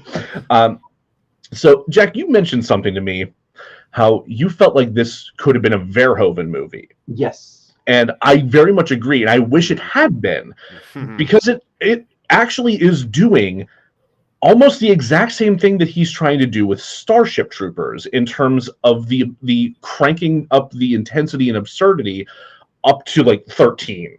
Except it goes further, I think, into the absurd and intense. It goes so far around that it's back to being stupid again. I would argue it's, yeah, I think there's a solid argument for it going so far around that its head goes up its own ass. But I think, based on how big and how intense that it tries to go, that it's saying a lot more about the problems of game design as the game industry was running into them then, and predicting in a way the issues with big personalities in tech having massive control over the economic and cultural forces at play. Because Ken Castle is played up as this Bill Gates, like Steve Jobs, Elon Musk level figure in terms of how wealthy he is, how much influence he has, how much charisma he has, the following, the what he's made, and the impact that's had on the cultural conversation. It's hinted at that he has done this in a way that has given him such cachet with the U.S. government and through his economic impacts that he can basically do whatever the fuck he wants. It's practically what every billionaire in the United States wants. Well, up until Elon Musk tanked his entire reputation, has aimed for. It's what Mark Zuckerberg has been trying to build and insist that is possible, like with all this bullshit with the metaverse. It is a cartoonish display of that kind of greed and avarice. in order to assert control. And that is ultimately what Ken Castle's trying to do, is control, because as it's revealed at the end of the movie, he's altered his own brain with these nanites as well, but he's the only one that can send. Here's what it feels like to me. Yes. A producer bought the movie rights to a beloved science fiction novel that analyzes society and where it's going, mm-hmm. and then handed it to Michael Bay. It's interesting that you should say that. So, I hate it when you say that. So, if I'm not mistaken, Citizen Game me again. So, no, I'm not going to Citizen Game you again, though I will savor that reaction for the rest of my life. So, this was not based on a pre-existing property. So these directors, Neville Dean and Taylor, they were previously best known for doing the Crank movies with Jason Statham. The ones where the ones where he has to keep his heart rate up to at a certain level, or he'll fucking die. Yeah. Uh-huh. Yeah, which is just big stupid action. I'm not going to throw anything because I have a bunch of shit in this room I like, but like I'm watching this movie and I'm like, you know what would have been a better actor for this? Jason Statham. But it's interesting you brought up the Michael Bay comparison, because the academic guy I mentioned makes that same comparison, but he fucking hates Michael Bay. Like, he goes out of his way to like shit on Transformers and all sorts of other shit in this essay. But the point that he makes that I found that was really interesting was that Neville Dean and Taylor in this movie are taking Michael Bay's shtick to like its logical extreme in order to present something satirical. I hear you. I agree. It's like the problem of you take the parody so far that you become the monster that you're trying to parody. And that is why I think it's a bad movie. Yeah. I agree with you 100% there. That's why I think it fails in that satire, because it does, I think, go too far over the top. And I think it's moments like the just uncritical presentation of Terry Crews's character. I think there's a lot of fat phobia shit. Yes, that is precisely what I was just going to get into. Yeah, the unnecessary fat phobia that takes place in the society portions of the game, where you see that Tillman's wife is being controlled by a very large man who is confined to a wheelchair, and he's presented as this gross, sweaty, like sticky guy who's like just dipping waffles into a bowl of syrup. Honestly, I'm pretty sure it's the idea. Same. Yeah, no, that's just going to get you more syrup. That's smart. I'm pretty sure it's the same like image. I just CGI'd it from like the gluttony death in 7. I was thinking that as well. You know, it does kind of feel like it does feel very similar to that. Especially now watching this, like I saw that part and I apparently just completely repressed that from my memory from the last time I watched it.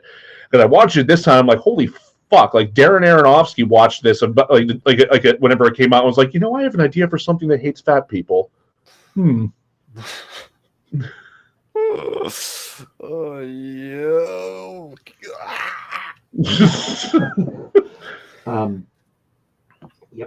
Yep.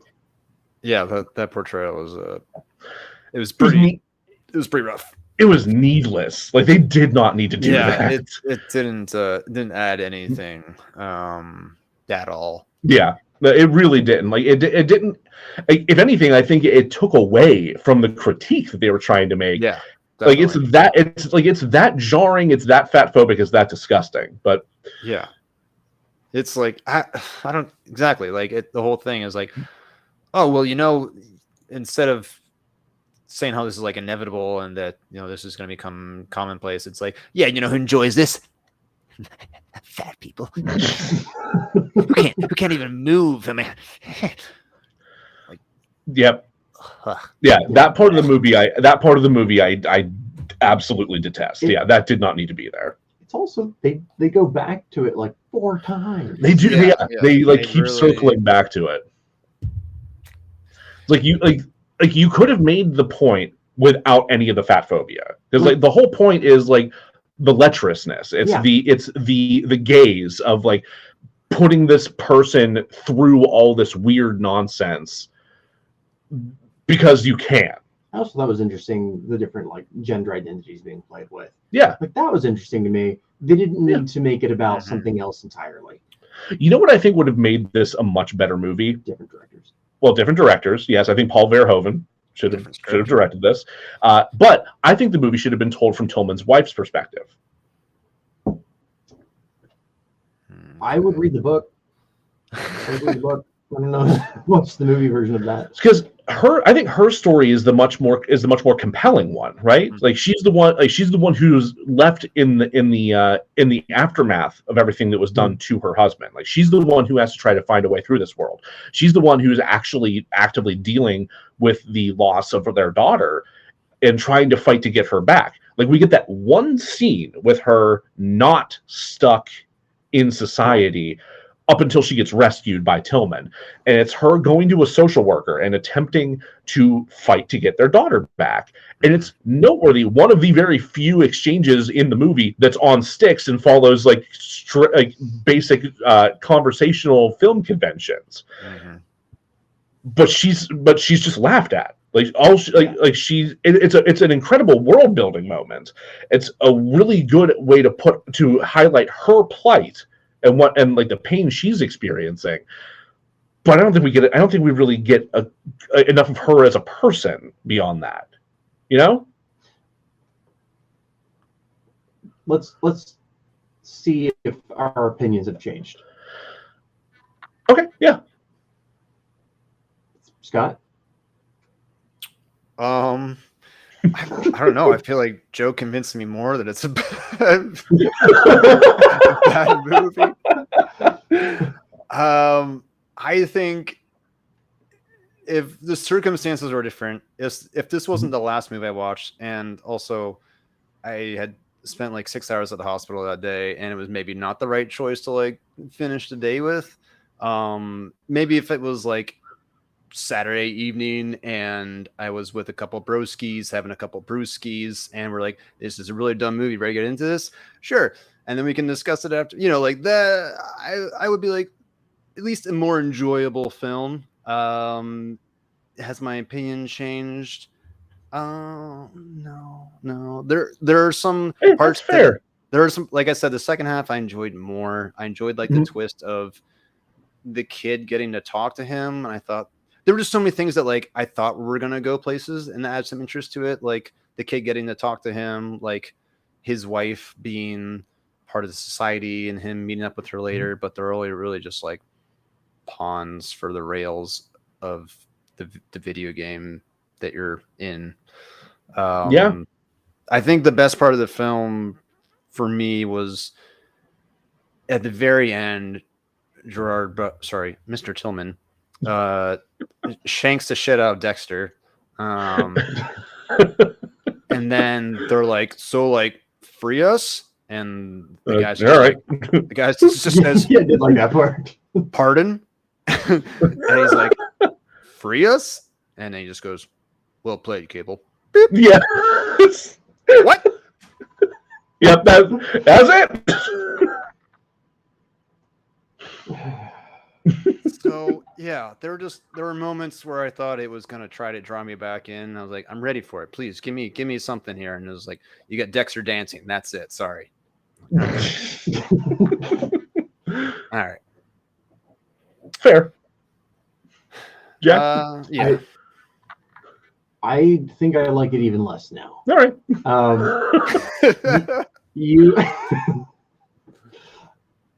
I really disliked it, but I didn't hate it. And then you told me what it was originally titled. And then you told me what they briefly thought of titling it.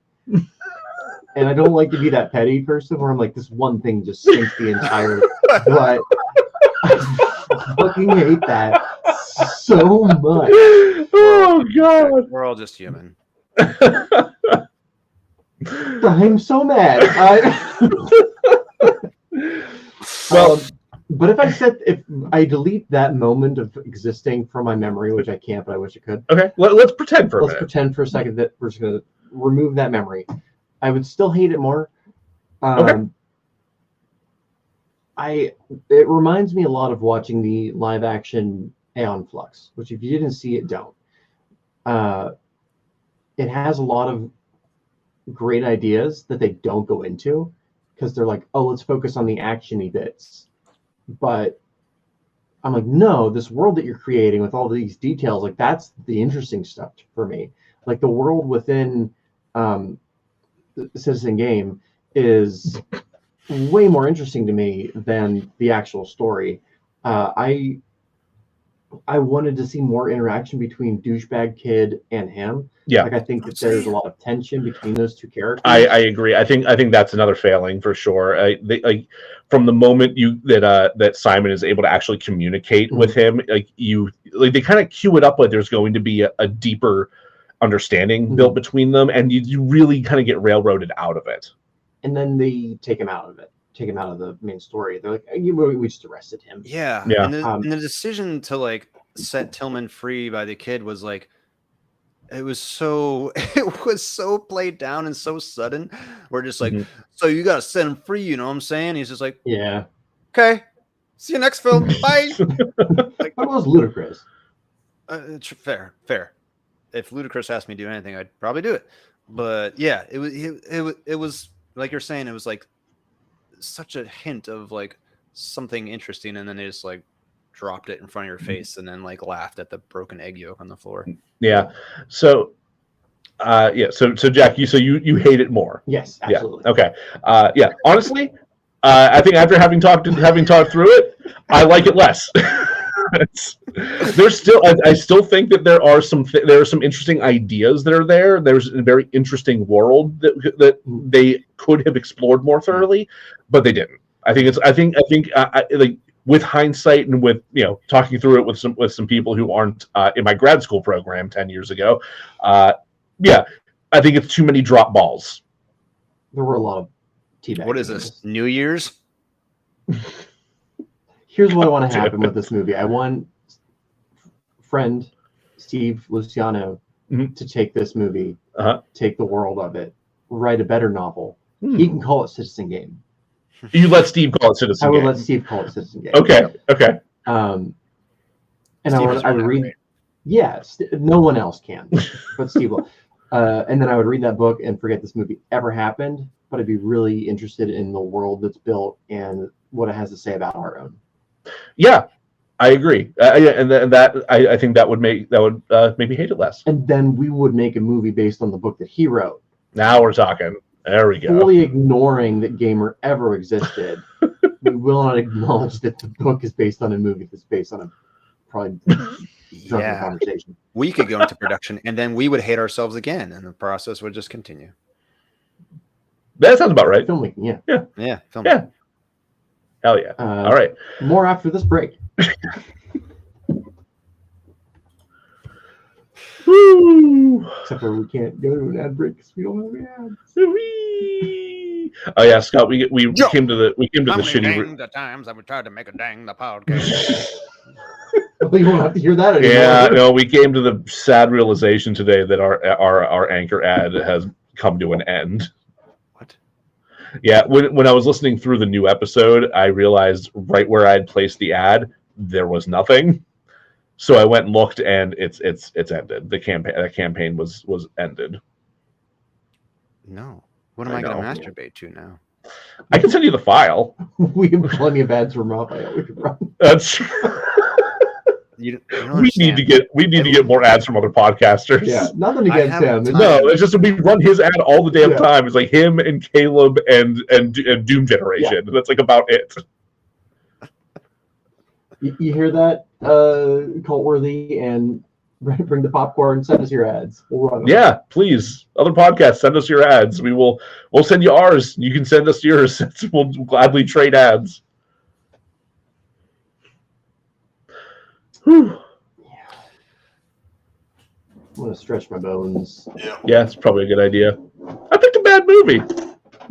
It's all right. Okay. You were supposed to, I think. Yeah, I mean, I met the prompt. What was that? Oh fuck! One thing I didn't get to say about this movie. That?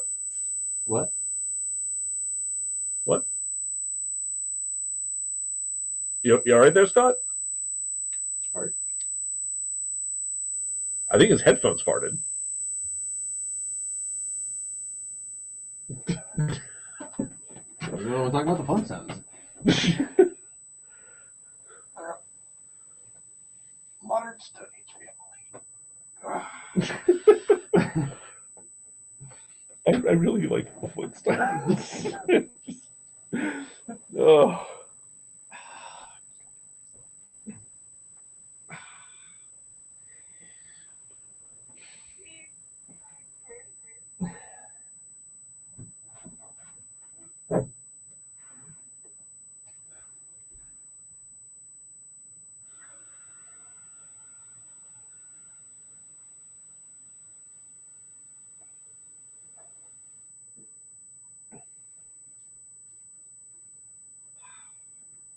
I want to dive in, but I know I'm going to have to pee real bad in like 20 minutes. Yeah. Do it now. That's probably a good call.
Ooh, still there.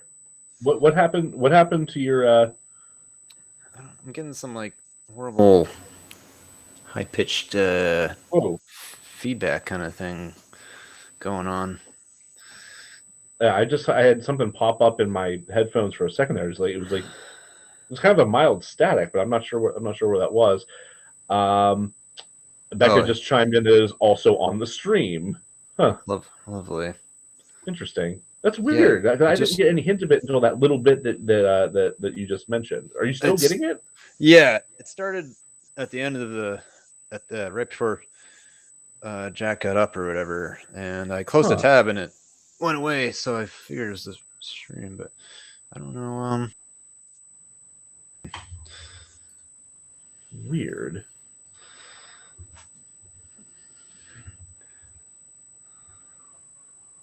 Or there could be some kind of interference between your mic and your headphones, or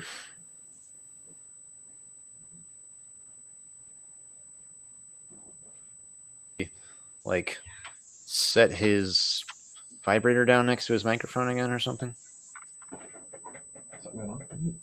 There's some kind of weird static that Scott was experiencing. No, Becca, Jack's headphones were not near his mic. They were in his chair while he was gone. You're still experiencing it? Scott, are you still hearing it? Yeah. Becca, are you still hearing it? Oh, it's gone. It's gone? Yeah, it just went away. I assume Weird. it's gone for you, Becca.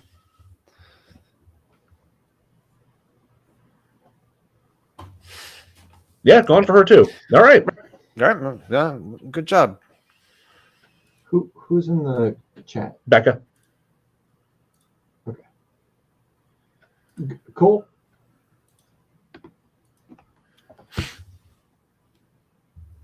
Yeah, not sure what that was about.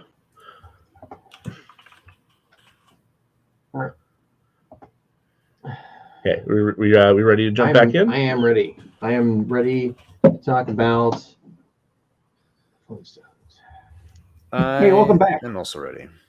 We're gonna jump right back in to my movie. Yes, Jack. What did you pick? I picked 1995. 4. The Flintstones, starring John Goodman, Elizabeth Perkins. Who else do we got? We got Rick Moranis, Rosie O'Donnell, Kyle MacLachlan, Halle Berry. Halle Berry, and this apparently is a big deal. It didn't mean anything to me, but Elizabeth Taylor plays Wilma's mom. That is Elizabeth Taylor. Yeah. Which I guess she was in retirement. Yeah. And then they brought her back for this movie. For Flintstones. Yeah, and then she didn't do another one after that. Nope. Is her last film. God, I don't even remember where I saw it. I think it was probably like on TV somewhere as a kid. I remember the McDonald's tie-in toys. Where did you first experience the Flintstones movie? I was a Flintstones fan as a kid. Like I watched any cartoon I could practically get my hands on as a kid, and Flintstones was a classic. So I enjoyed it pretty thoroughly. When they announced the film, I wanted to go see it. I'm pretty sure I did get my parents to take me to go see it in theaters, if I remember correctly. I remember enjoying it then. It was fun. It was a good time. I probably had some of those Happy Meal toys. I don't know. It was a good time. Felt good to go back to. How about you, Scott?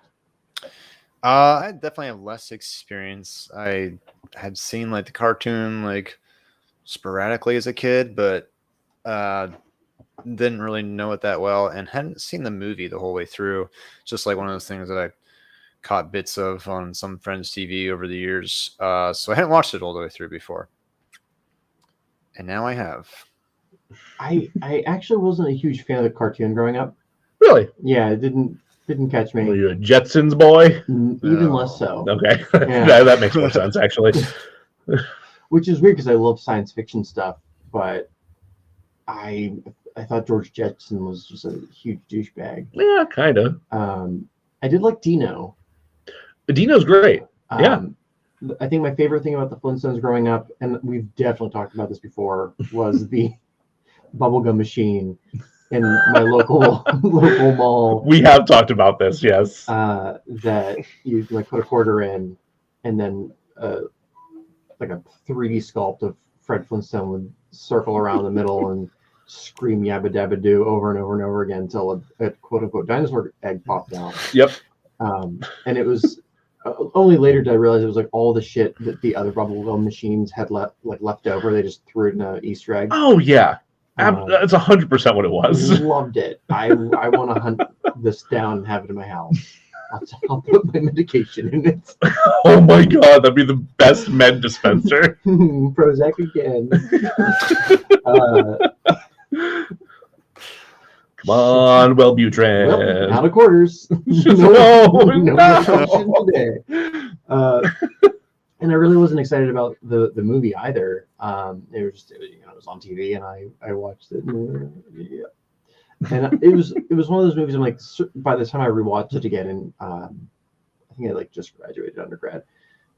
Like, certainly this is not aged well, but it was so I enjoyed it quite a bit, and I'm glad that I still enjoy it because last year's choice was fucking Daredevil. I had regrets. I'm glad that you had a happier experience this time. Yeah, and I even thought so I saved this movie for last.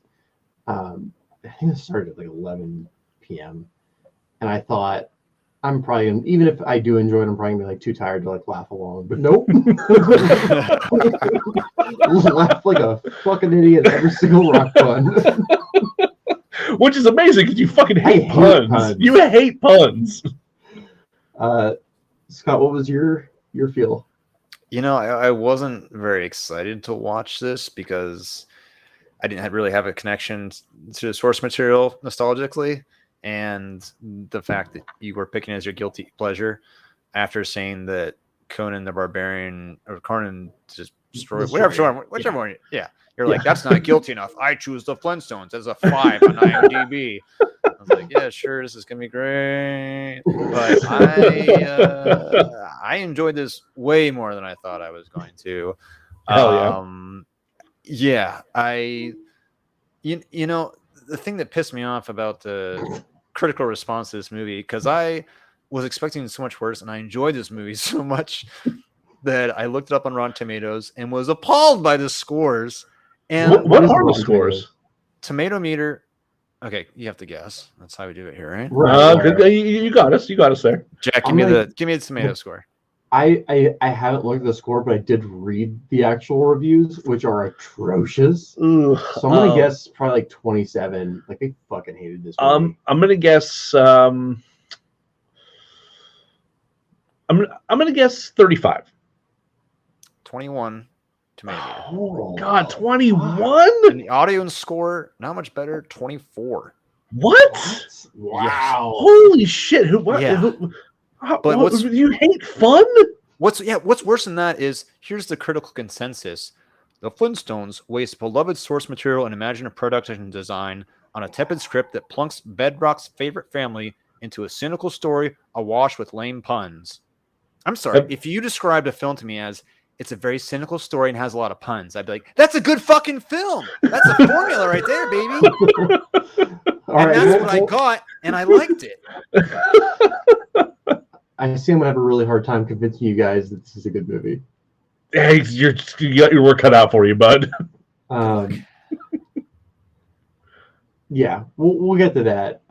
So let me try to summarize this film.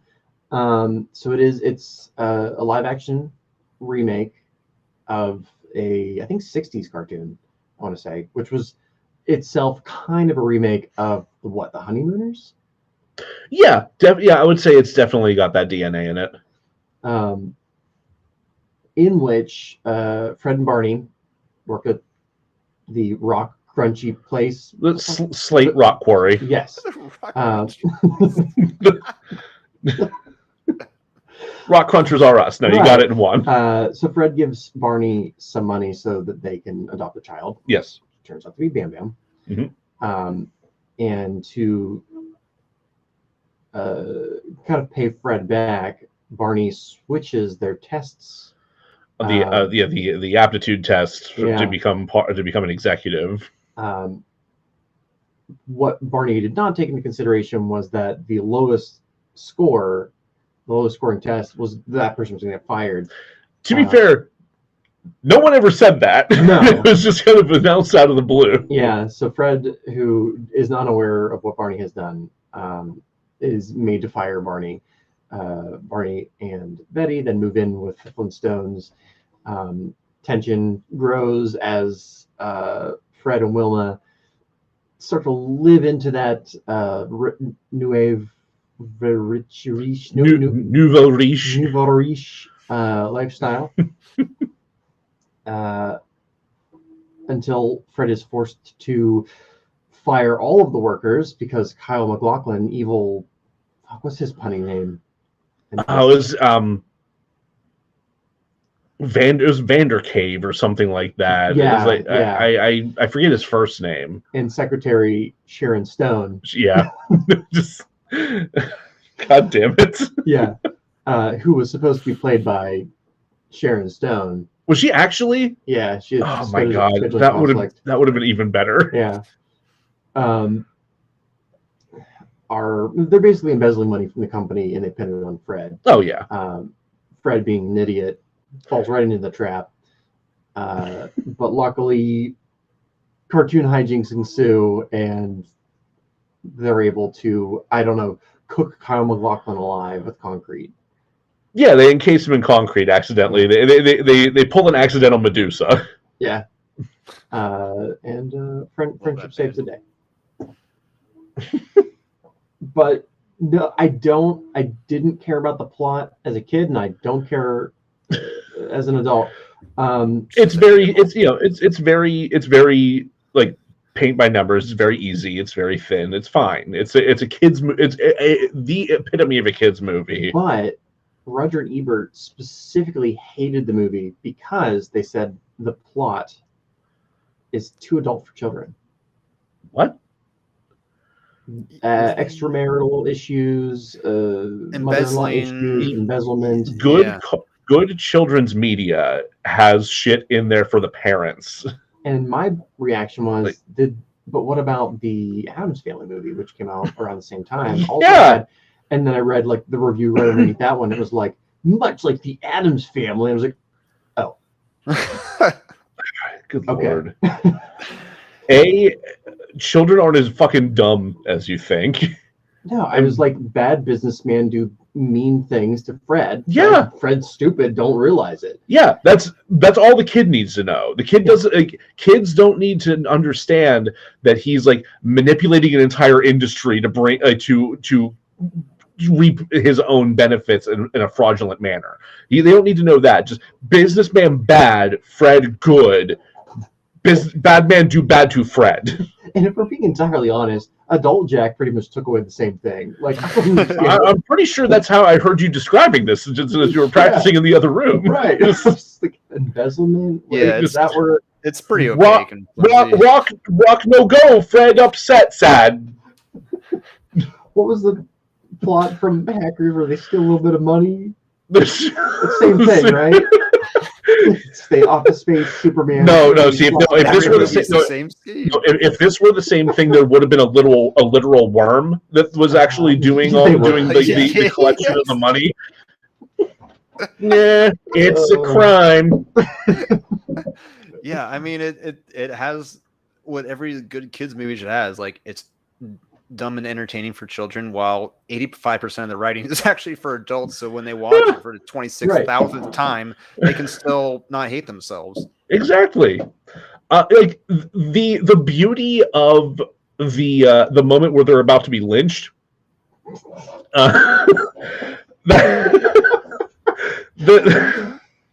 Please, those are words I'm definitely not gonna separate later. I mean, because there comes a point where like Fred gets blamed for all of the shit that's happened to the workers at Slate. They find him. After everyone has left him because of his new hoity-toity attitude about shit. They are going to hang him, and then Barney pulls up driving an ice cream truck. Oh my god, yeah, that's so good. Yeah, and then like is pissed off about Fred and was like, no, he used to be my friend. I wish I'd never done this for him, never put him in this position. Yeah. And they were like, you know what? We almost made a terrible mistake. Lynch him too. They get another news. And then people keep coming by and like, you got any lemon? You got any lemon? Check the bag. Like, I took a cherry. I can't break a 20. Can't break a 20. This is so deadpan. The just straightforward delivery that Rick Moranis gives in that moment is so fucking great. Like, you know what? we dodged a bullet, and we have Danny DeVito to thank. So Danny DeVito was up for the role of Barney. I do remember hearing this at some point. Danny DeVito was straight up like, "Nah, I'm Danny DeVito. You ain't Barney." And supposedly recommended Rick Moranis. Oh, that's amazing. Which, like, I love Danny DeVito, but he would have been an awful Barney. Oh man, I couldn't see that working. Yeah, so much heart missing. Oh, sorry, Danny. No offense. Yeah, that's the thing is, like, if the premise of the movie, if you pitch just any movie, if you just pitch me, hey, it's a John Goodman, Rick Moranis buddy film, I'm in, baby. Sold. I'm absolutely sold on that alone. Like, what's the source material? I don't care. Yeah. Take my check. Oddly, The Honeymooners. Yeah, actually, yeah. That each of the cast members and the set builders, the costume, everyone committed to the bit. Yes. Yep. And they really went for like authenticity in terms of like what it would be like to adapt that cartoon style into live action, like to the building structures and like aesthetics, to all of the animals being used as appliances and tools. Like it's they do the Twinkle Toes bit. They do the Twinkle Toes bit. He clicks his heels and then freezes midair. I know. I love that they did like the first time I saw them do that, it was like, oh yeah, they did go and do that bit. Okay, and like I was like, okay, like I appreciate it. It's like not visually my favorite thing, but like, you know, it's fun. But the fact that they went back and they did it again later, and then he like pauses in midair, I was like, hey, wait a minute, and has this contemplative like moment of growth. And like, yes, that rules. It's definitely in the movie that like I'm dreading them remaking this in 2023. Oh my god, because they're gonna like, it's so the way they do it is so perfect, and now they're just like, hey, we have CGI, we can do whatever the fuck we want. It's gonna look so bad, it's gonna feel so bad. It's gonna... So a couple of factoids. The CGI did look like shit in this, but it was 1994. Yeah, it was ILM who did it. But like, it wasn't ILM. It was really? ILM, so it wasn't gonna look better at that time. No, probably not. But like, instead of 98% of the film being CGI, 98% of the film is just set design and like practical effects and puppets. It's Henson. It feels like a cartoon. Yeah. That's great. That's what I want out of something like this. Absolutely. So I was trying to think why I like this movie. Besides it, you know, it's fun. Yeah. And in my head, the Flintstones movie lives in the same space as the Addams Family, as like Edward Scissorhands, as any of these cartoony worlds that everyone involved commits to the bit, and it's its own world. Like I can envision living in this. I could like walk onto set. I mean, I couldn't because they immediately tore it down for some reason. But that's a mistake. They should have preserved some of this for posterity. I want to walk through that. So cool. I want to walk through Bedrock. They built the whole city. It was something like 10% of the budget went to building Bedrock. Oh, I'm not surprised at all. Yeah, that's a big job. Yeah. That like I remember being a little kid and watching these movies, and that being a big part of why I wanted to become an actor, not because I wanted to like pretend in the stories, but I wanted to hang out on these particular sets.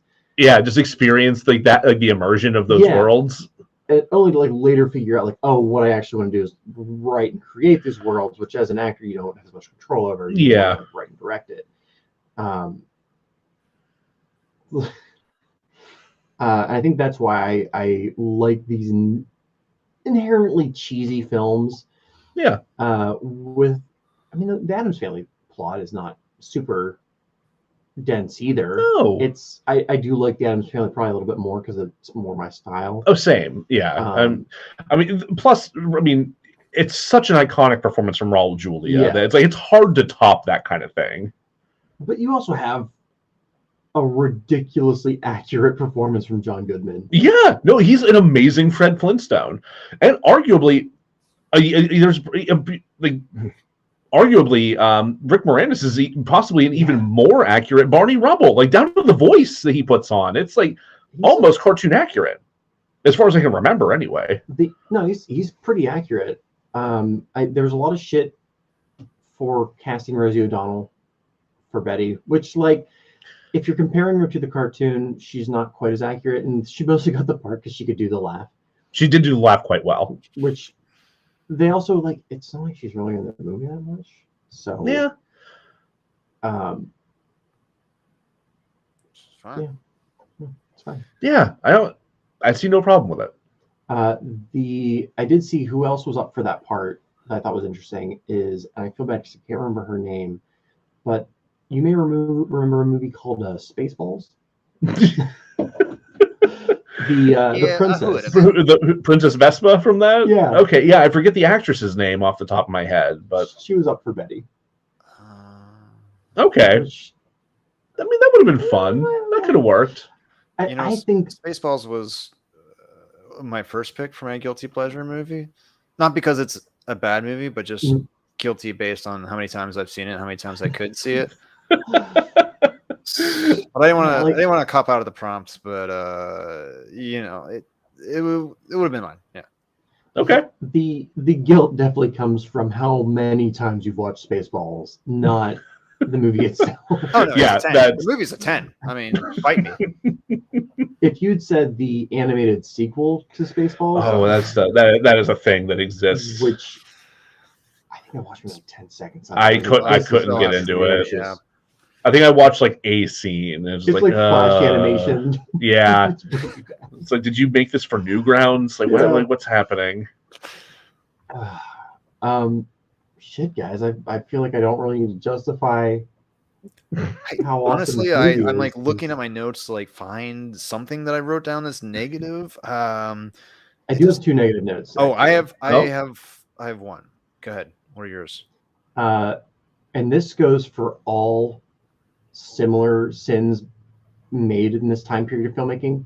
The fucking song recorded by the B-52s or the BC-52s. Yep. Mm-hmm. Their reinterpretation of the Flintstones theme is obnoxious. Yeah. I generally like the B-52s. Not all their stuff, but like generally.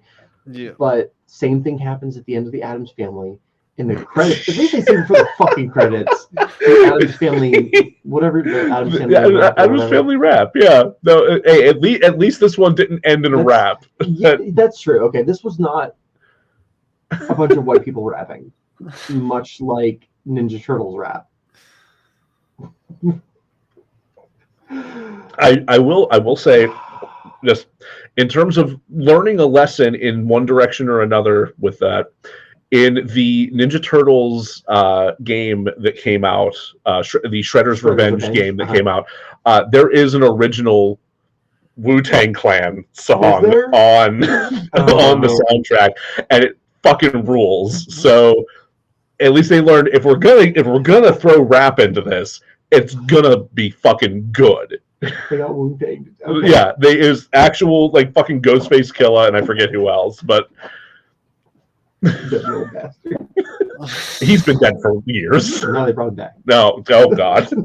Just get back to play that game. It's very good. Okay, yeah. So B-52s, that song, it was rough. Stand, and probably the CGI Dino, because they have moments where he's a puppet, and the puppet Dino. I like the puppet Dino better. Yeah. I wish that we had gotten some puppet Sabretooth Tiger that they had there. But no, I think we only see him in CG. Which, if I recall, for its time, that was like mind blowing because it had fur. Yeah, and fur is notoriously difficult. Yeah, it's hard. It's hard to model. Yeah. Which the fur didn't look bad. It was very obviously CGI. But that's really it. I can't really think of any. I do hate the one joke about Charge It, but I feel like that's in character for me. That's in character for you, and it's also like of the time. Yes. I think. That's it. Scott, what was your negative note? Oh, mine was also going to be about music. Just okay. We had to hear like Flintstones song too many times, and then the fucking Sex Pistols cover during the credits. I forgot about that. Yeah. I was like, credits were rolling. I like turned to Chelsea. I'm like, I really enjoyed this movie, man. This is great. And then I was like, wait, what's no.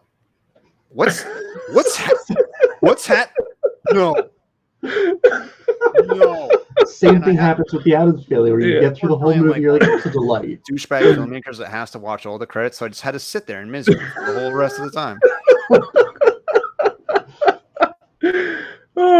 So that made me, that's probably the worst thing I can say about the film. I mean, some of the things I'd like to draw attention to. I mean, the mother-in-law's insults to Fred are so filthy. They're horrible. Absolutely filthy. Yeah.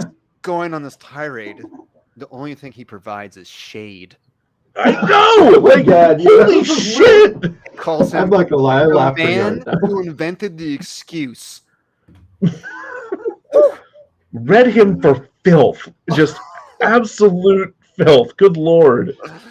Oh man, that wow! I had to pause it. And go back. The other thing is, did Zoolander rip off the joke I about was thinking the that house as well. models? What is this? A house for ants? Oh my god, you're right. They did do it first. I will say that Zoolander did it better. Well, Zoolander did everything better. Not accurate, but yeah, they did. Oh my So god. I don't know about either of you, but this movie or either of your picks, this did win a Razzie. Wait, did it really? Rosie what? O'Donnell won a Razzie for Worst Supporting Actress. Nah, come She on. won yeah. for that? She Oh my won. god. She won. It was also Holy nominated shit. for Worst Screenplay, and Worst Supporting Actress for Elizabeth Taylor. Wait, it won for that? Those are two nominations. Nominations, okay. I did have one other negative note about Elizabeth Taylor.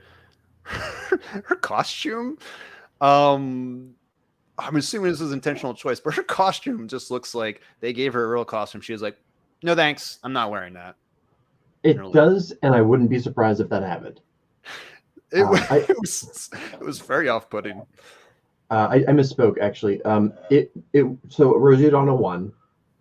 It also won Worst Screenplay. It didn't. It was nominated. It won Worst Screenplay. It was nominated for Worst Supporting Actress for Elizabeth Taylor, and it was nominated Worst Remake.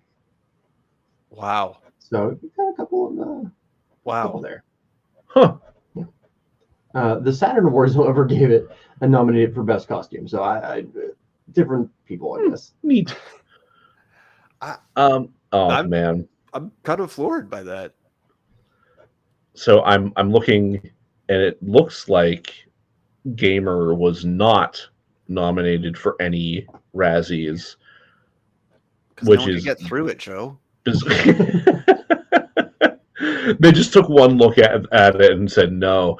I will note that again, ironic to the whole Michael Bay related discussion that we had here, the winner of Worst Picture that year was Transformers: Revenge of the Fallen. Yeah, and movie that I made passing reference to in our Showgirls episode, All About Steve, was nominated for a whole bunch of shit too. Oh yeah, I think that one. Sandra Bullock won Worst Actress that year for that movie. Something I wouldn't say it's a gripe, but it's pretty obvious that Bam Bam is dubbed. Yeah. However, he's dubbed by E.G. Daily, who voiced Tommy Pickles. Oh shit! Yeah. Oh, that's great. I love that. She hasn't done a whole lot of live action stuff. I think she was in the first Pee-wee movie. Yeah, she once you recognize her voice, it's impossible to miss. I was like, is that Tommy Pickles? I absolutely love that. I don't even think that the actor who played Bam Bam spoke English. Not that I guess he needed to, but yeah. Yeah, I don't know. Like it's far from a perfect film, but I can't believe I'm defending it from being razzied. Right. And 21%. I'm not surprised. The Rotten Tomatoes scores are ridiculous, but I'm not surprised that given the Razzies being the Razzies, that they nominated Rosie O'Donnell, because there's a lot of hate for her for whatever reason, and the Razzies do like their petty hate tips. They really do. It's kind of absurd. We talked a little bit about that regarding Madonna in our last episode, and I'm not surprised that Rosie O'Donnell would be on that list as well. So the Flintstones. I'm also going to add real quick that it does appear that Hackers not nominated for sequel Razzie. I'm not surprised. Yeah, I feel like that movie kind of would have slipped by the Razzies.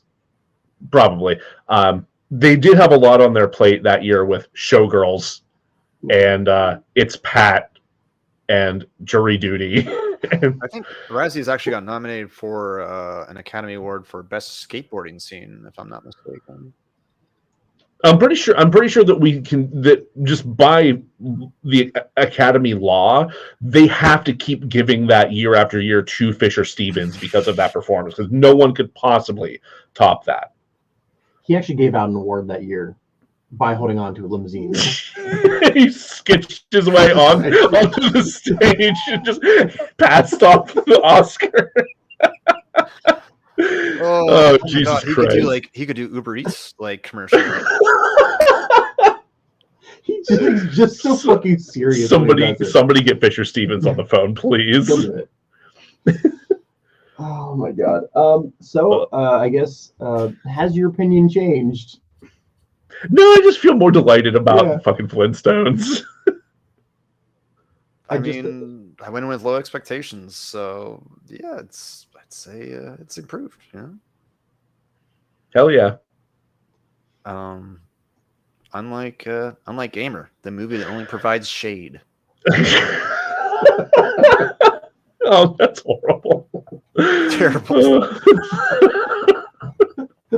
Jesus. On that note, Scott, is there anything you'd like to plug? Yes. Anything at all. Doesn't even have to be you. Sure, you can check out my cinematography work on my Instagram or my website, both which are Scott Got the Shot, scottgottheshot.com, or Instagram, where I post at least once every 2 years. Pretty low key, but I will have a new film coming out very shortly after Christmas. It's a little 7-minute documentary, and you can check that out there. What's that called? It's called The Singing Sorceress. What's it about? Oh, I don't know. I didn't. He just points the camera at it, Jack. What are you talking about? No, it is it's a very personal project, actually. I filmed my dad and his lovely wooden sailboat that he's very attached to. So it kind of follows him and the boat up to their cabin in Canada, and just kind of talks a little bit about the boat and talks a little bit about getting old, I guess. Cool. I like that. I remember you telling me about that one. Hell yeah. I'm going to watch the shit out of that. Yeah, please do. Could you film something that won't make me cry? Maybe.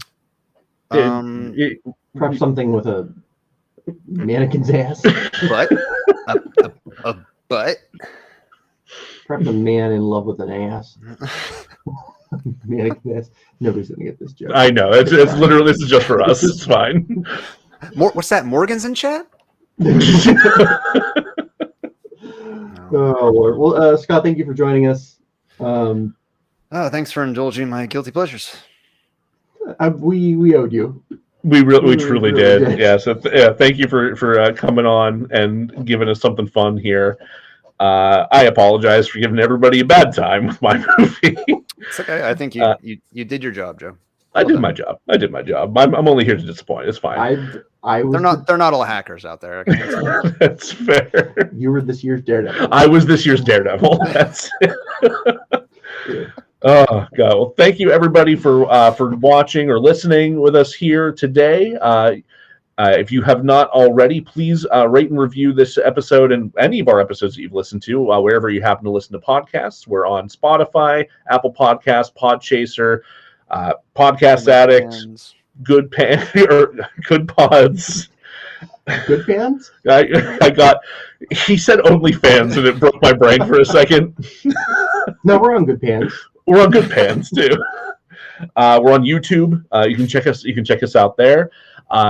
If you want to follow us on social media, we are on Facebook at DeRazzled Podcast, at Instagram at DeRazzled_podcast, on TikTok at DeRazzled_podcast, and Twitter at DeRazzledPod. If you have suggestions for things you'd like to see us cover, email us at DeRazzledPodcast@gmail.com. You can also suggest merch that you'd like to see in our merch store through that as well. Such as our Good Pants. And and as a reminder, we will be off next week. After that week, there will be a deleted scenes episode. Then we'll be off for another week. Then we will have a very rare thing here. We're going to do our best of 2022, which will be just a kind of a relaxed, easygoing what we liked that came out this past year. And what we're excited about for this coming year. what we're excited about for this coming year. And then we'll probably have another week off before that, or after that episode, before we get back into season 2 proper. Because capitalism has kind of ruined us a little bit. Need a breath. A little bit, yeah. Jack's got a new work schedule that's starting in the new year, so things should regulate a little better. I hope. He's got a 1,000-yard stare on right now. It's a great sign. I've seen things you people couldn't imagine. Oh, God, he's become Roy Beatty. We have to go now. Join us next time where we'll be sure to... Razzle dazzle, yeah. Razzle dazzle, yeah. Hey, I know my lines. I'm off book, baby.